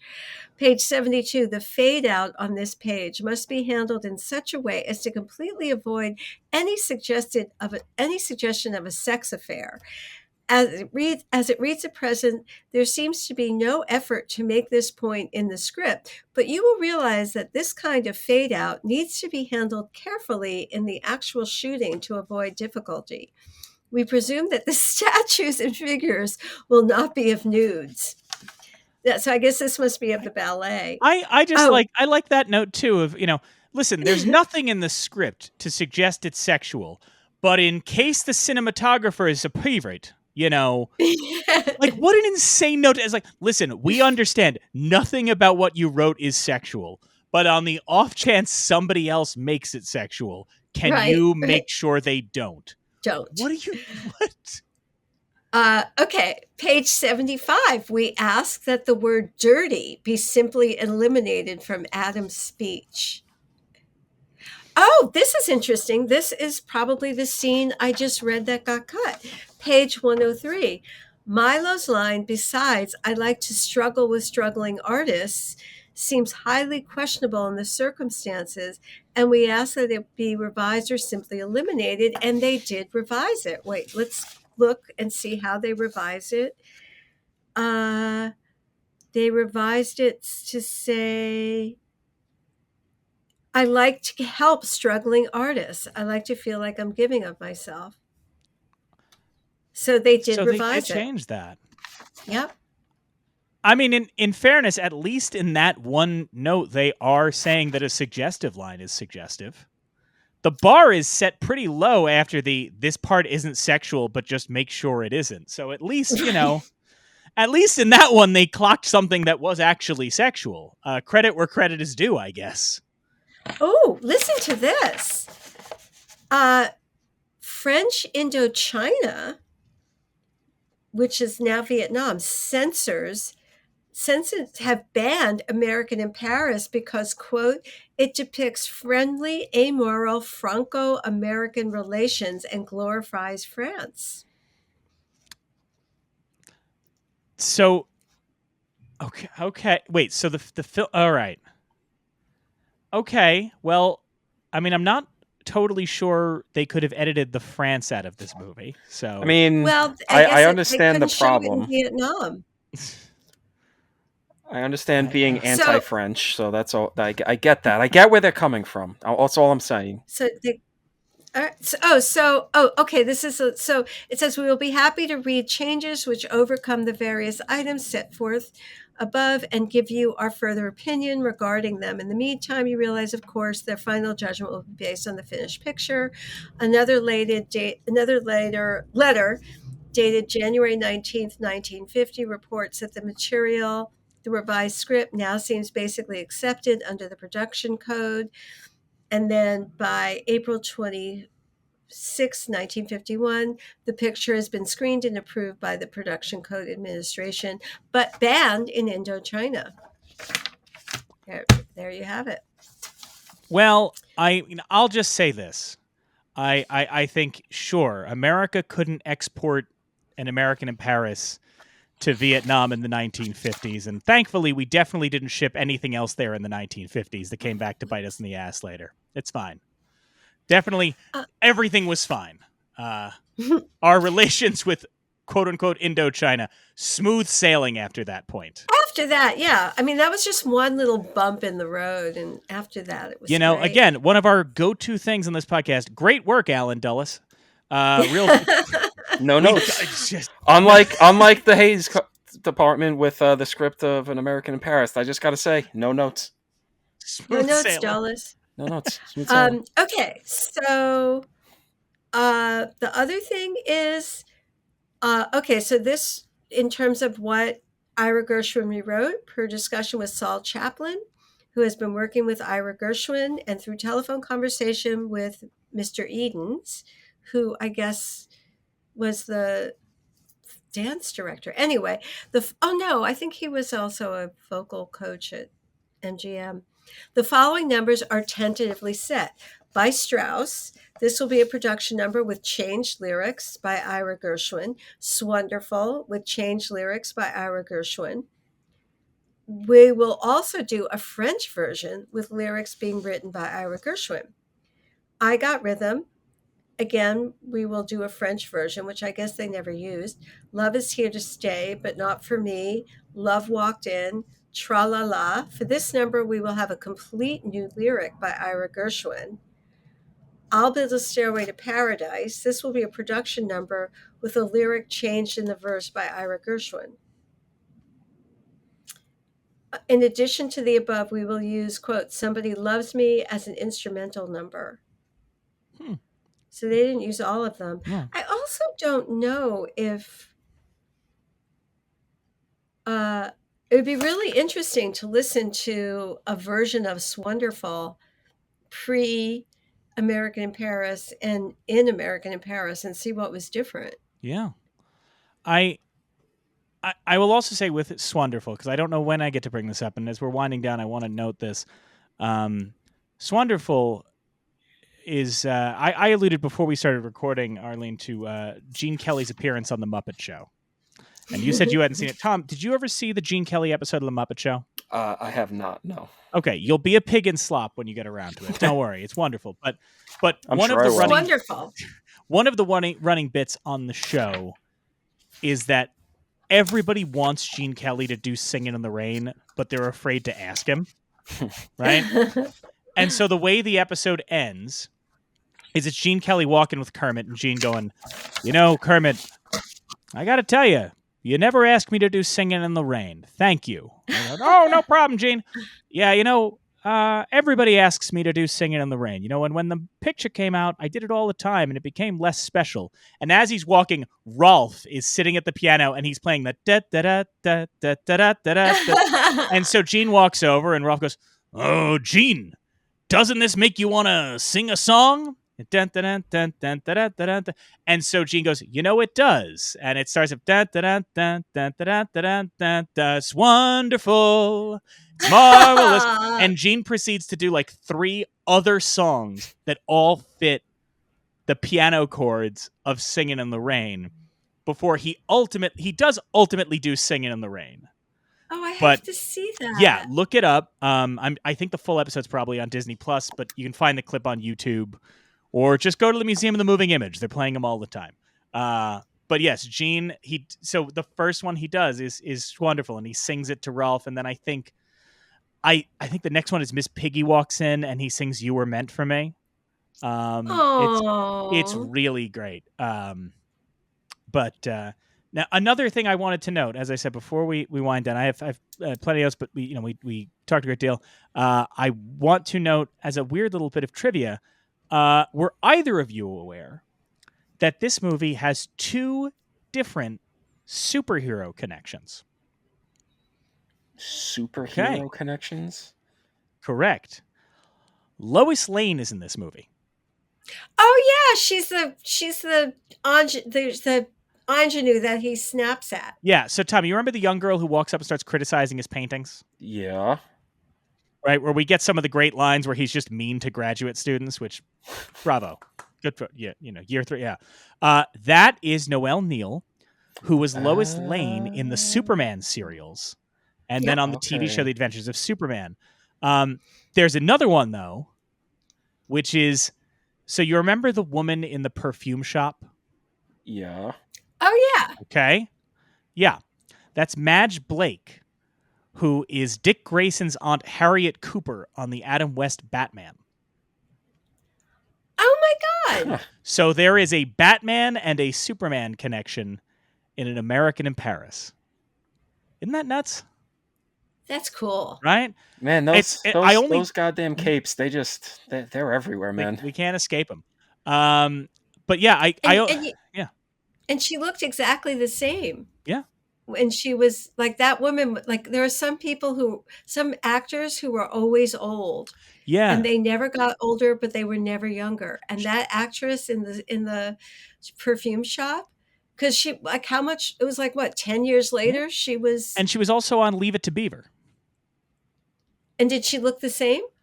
I probably, it's been a while since I watched Leave It to Beaver. I'm going to shoot you straight. It was never one of my favorites as a kid. So, but really? I looked That's at her a surprise. credits. Yeah, no, here's the thing. I have a much higher tolerance for old kitsch, but it's not infinite. I have certain limits, okay? I could listen, I'll give you 7 hours of I Love Lucy, but at some point on this show, we're going to have to do a Little Rascals, and it's going to be like putting a cigarette out on my arm for me. Like, I can't do it. I just can't do it. I can't stand the Little Rascals. It's going to be a rough one. But in any event. Wait, do you like Little Rascals, Tom? Oh, yeah, I do. They're just a bunch of little stinkers. I mean, come on, and and there's a dog. I'm an easy mark. What can I say? And it gave us the inevitable, the iconic Buckwheat Eddie Murphy stuff. So that's true. That's true. Buckwheat is dead. Yeah, I've never had much of a tolerance for like, weirdly I've never had much tolerance for like kid stuff. Like even when I was a little kid, I never liked stuff that was about plucky kids because I always felt pandered to. Right? Uh-huh. Even as a kid watching the I Got Rhythm sequence, I didn't want to be the kids. I wanted to be Gene Kelly. I never liked. And yet, this is the amazing duality of man and the duality of a Mike. Can't do any of that. Can't deal with any of that. And yet, current rabbit hole, Waylon Flowers. He's a man of many different things. Listen, I don't even know. You know why, Tom? Because let me tell you, puppets. Charlie McCarthy's not a child. That's a full-grown man puppet. Okay, I'm fully aware a puppet's not a child, but if Charlie McCarthy was a child, I'd be like, I got no patience for you, Edgar Bergen. Out. What is this, like 1940s freaking puppetry? Right up your alley. But kids being kids, that makes you want to skin yourself alive. So up my alley that, and this is 100% true, there is a Charlie McCarthy puppet in this house that the love of my life has said must stay in the basement because it creeps her out. Oh, is it the hayseed one? No, it's him in the tux. Oh, it's Charlie McCarthy? It's Charlie McCarthy. It's an antique Charlie McCarthy puppet. How cool. He is missing his top hat and monocle, but everything else is still there. Well, maybe the love of your life would like him better if he had his top hat. No, she wouldn't. No, she's got a strict no puppet rule. That was tested by Alf, and she has chosen to be with the wrong man. If that is a limit for her, this guy needs to stay locked away in this room where she doesn't go. And Charlie McCarthy has to stay in the basement because he also smells like cigar. So okay, what about Lamb Chop? Where does she stand on Lamb Chop? Because Lamb Chop is just damn cute. Lamb Chop, our cat actually has a Lamb Chop play toy, so Lamb Chop's allowed. Yeah. Okay. Lamb Chop is allowed. Lamb Chop, by the way, Well- still around. Her Sherry Lewis's daughter now does Lamb Chop stuff. If you Really? yeah. I love lamb That chop. said, her most recent post on Instagram was her with the Lamb Chop puppet saying, "I'm moving to Portugal. What do you guys think I should do with my mom's ashes?" Which is a weird conversation for Lamb Chop to be a part of. But Did Lamb Chop have an opinion? I believe the Lamb Chop puppet just goes, "What's that mean?" or something like that. It's been a while since I haven't gotten deep on Lamb Chop for a little bit, but deeper on it than anyone should. Anyway, deep dive on Lamb Chop. life's going great over here. 80,000 pages I have to read for work. All right, so with that being said, is there anything else anybody wanted to touch on before we wound down for the evening? And played our game to see if Tom remembers what we've brought up 3 times already. I feel like I wasn't clear enough about who Oscar was, but I think you got it. You know, he was the subject of a play recently. You know, we have some astute viewers. Which I also had the pleasure of working on. Oh, really? I did. Yeah, because I actually the some of the very research I shared with you, I also shared with Doug Wright. So, and does that mean we also get Tony Awards now? No. Is that not how that works? No, because I don't either. Oh, well, sorry. But you get to bask in the glory that I've basked in. Okay. So you get so whatever leftover bask is whatever basking is left over that is still available and can be seen through the screens. You get to have some of that. So you're missing out now with more Basque. And I think that's a great yes. More Basque, care of help. Thanks to Sean Hayes and Doug Wright. Well, on that note, Arlene, thank you so much for joining us. Thank you for taking so much time to talk about this. Thank you for sharing all of this research. And I got to tell you, much appreciated. And thank you for making me not be the only person who shows up here with copious notes. It's a fun change of pace. Was that like a dig? No, he's not at making all. fun of me because I don't do any work for this at all. Ever. Okay. No, not to me. No, I was like, oh, he's digging at me. He's digging at me. Yeah.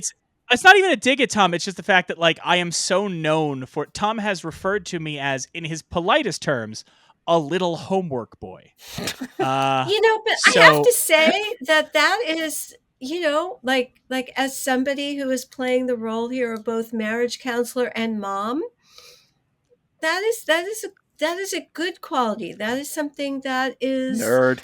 Really great that you research, and that should be applauded. And yeah, we were at a function. We were at a friend's wedding not that long ago. At the same time as marriage counselor mom, that's not to disparage Tom. It's all right. You can Tom, disparage me. Tom, you can have your feelings. We were at a friend's wedding last year, and Tom was trying to even positively describe the amount of research I do and the homework, and it sounded like he was describing when you send a dog off to a farm, where he's like, "Nah, he likes all that, being with all those books and all that research. Nah, he likes that. That's good for him. Stuff. That's good." Again, like when you're just saying, no, Doug's happier there. He gets to run around. He's got a field. It's like a dad talking about their clearly gay child who doesn't want to be on the baseball team. It's like, yeah, no, he likes that baseball. He loves, swinging the bat and, being there with the guys and, he loves it. He loves it. It's, it's this isn't about me at all.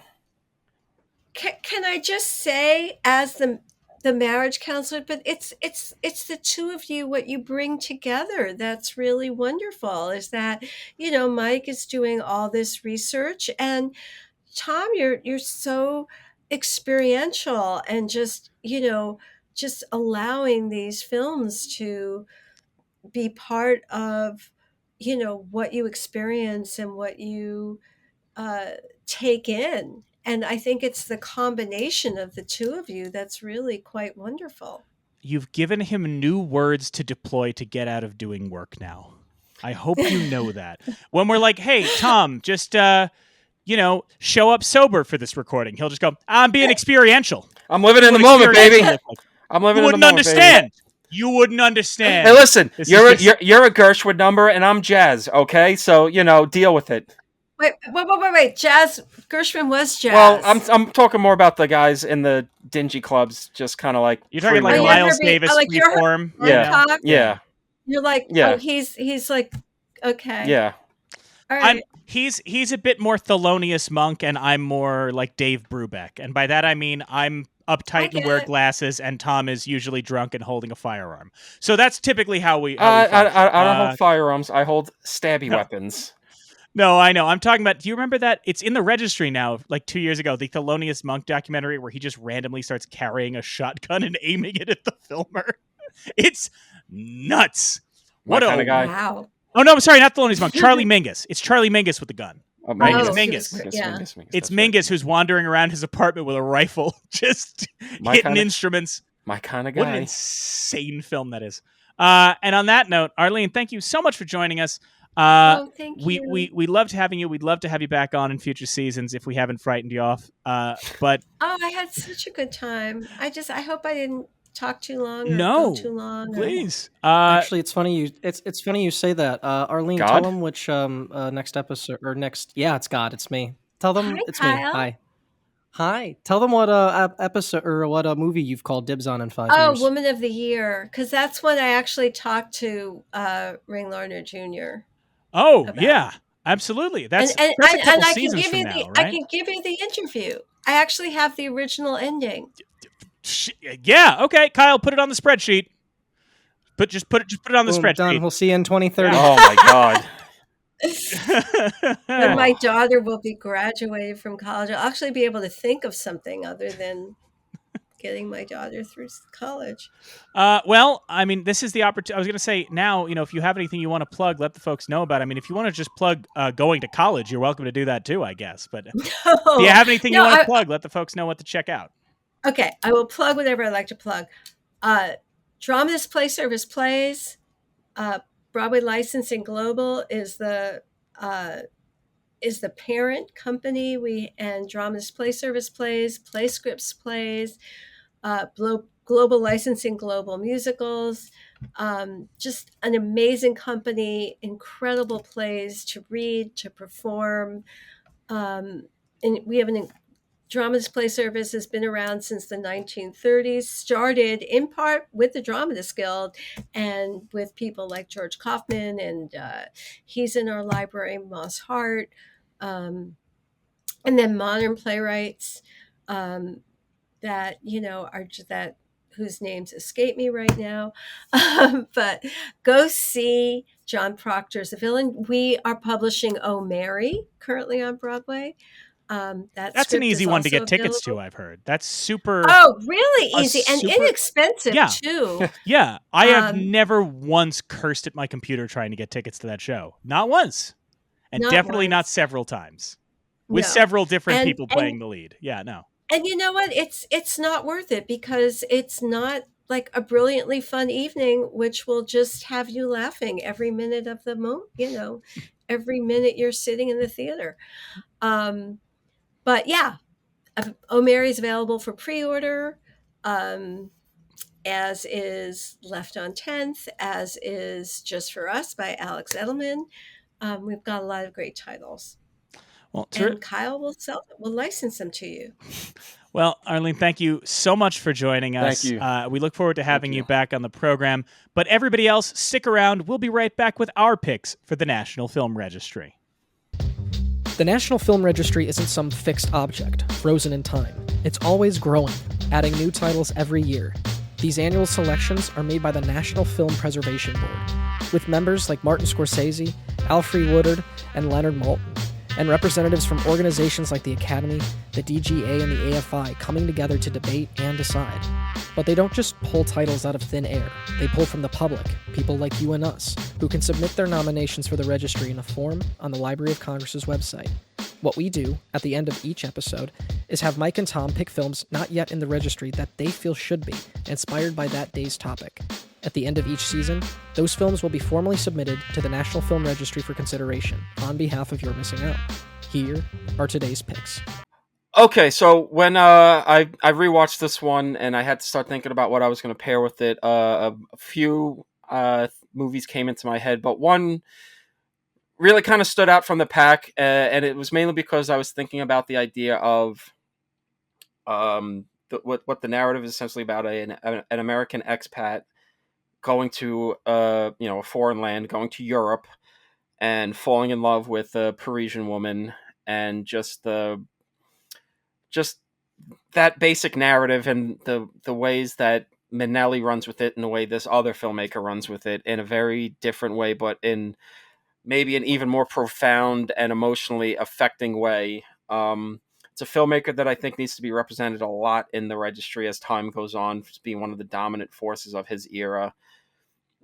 Um, and I've inducted a few. Well, I've nominated a few of his movies before in this segment, and one of which is a sequel to this movie, because this time I am putting up Before Sunrise, Richard Linklater's first in his Before trilogy. Um, I think they are some of the best just movies in general, maybe the best trilogy ever made, one of the most insightful just trilogies, series of movies about relationships, about young love, about love in your 30s, and about how, and then in the third one, keeping that love going and the harsh realities of what it's like to keep that reality going. But it all starts with this one. Ethan Hawke on a train runs into Julie Delpy, and they just spend like 90 minutes.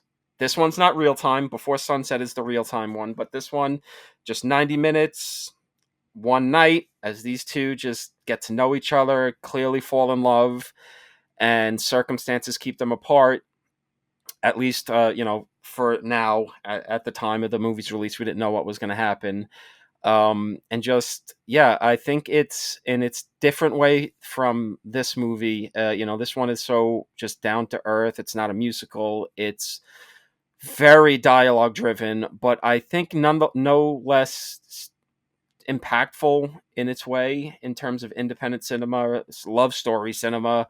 Um, I think it's just as stylish and bold in a lower key fashion that as this movie American in Paris is, and really just you know you get Ethan Hawke and Julie Delpy falling in love in this movie. It's just as magical as any of the dance numbers that Gene Kelly and Leslie Caron get into in this movie. I think they do actually make a very interesting double bill. If you wanted to do a triple bill of American in Paris with Before Sunrise and Before Sunset to kind of get the complete package, Linklater told in two movies what this movie tells in one. I think you would have a pretty great romantic evening in with the old lady, or if you don't have an old lady or an old man, the old left hand.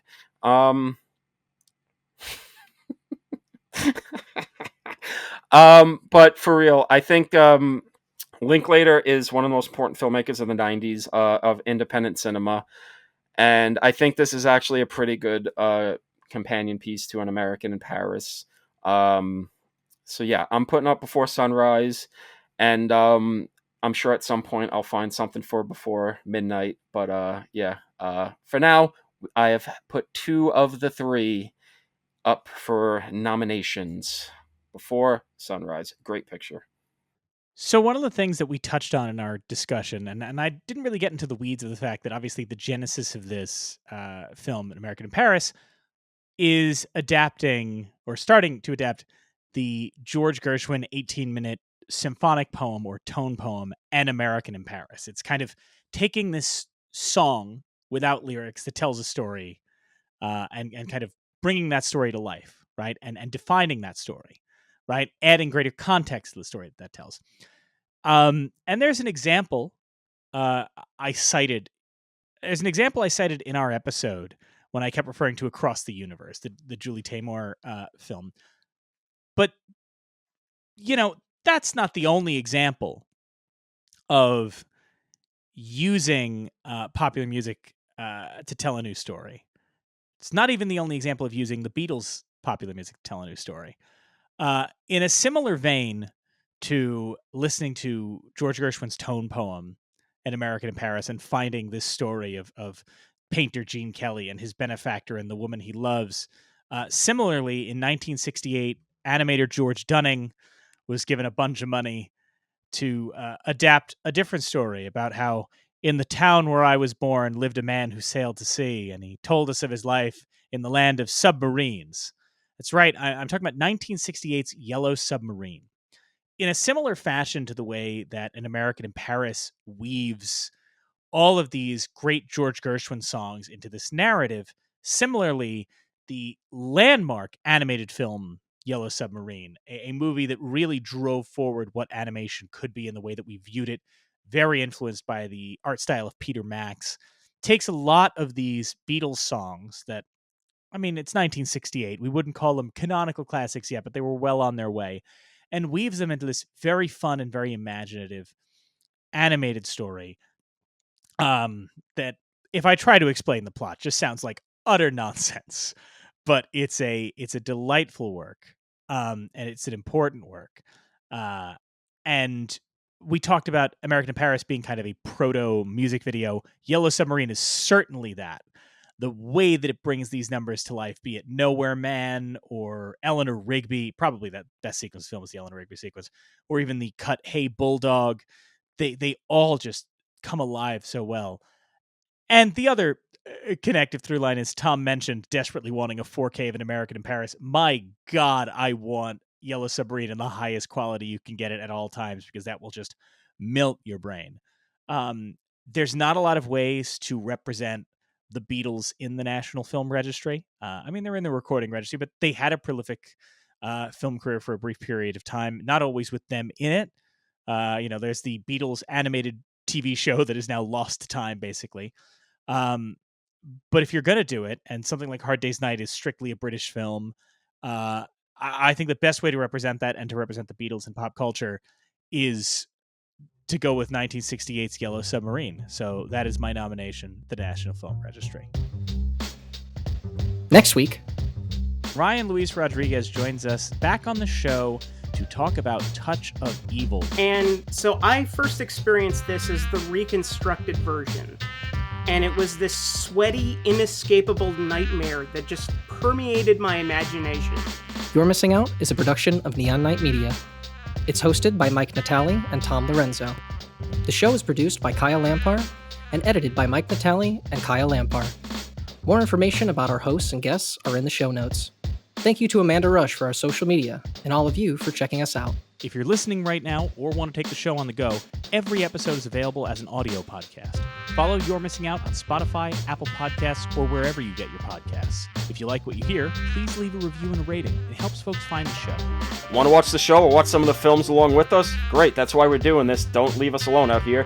Check out our YouTube channel. We've got video versions of every episode, uploads of some of the National Film Registry titles we're discussing, commentary tracks, and live streams. And once a month, I'll be uploading some content that's exclusive to the YouTube channel. So be sure to click subscribe and hit that little bell to be notified as soon as new stuff goes up. Because, let's be fucking real, I ain't sticking to a goddamn schedule. So thanks for joining us, and we'll see you next time. And we'll see you next time. And you'll see us next time. Because we don't watch you, you're watching us.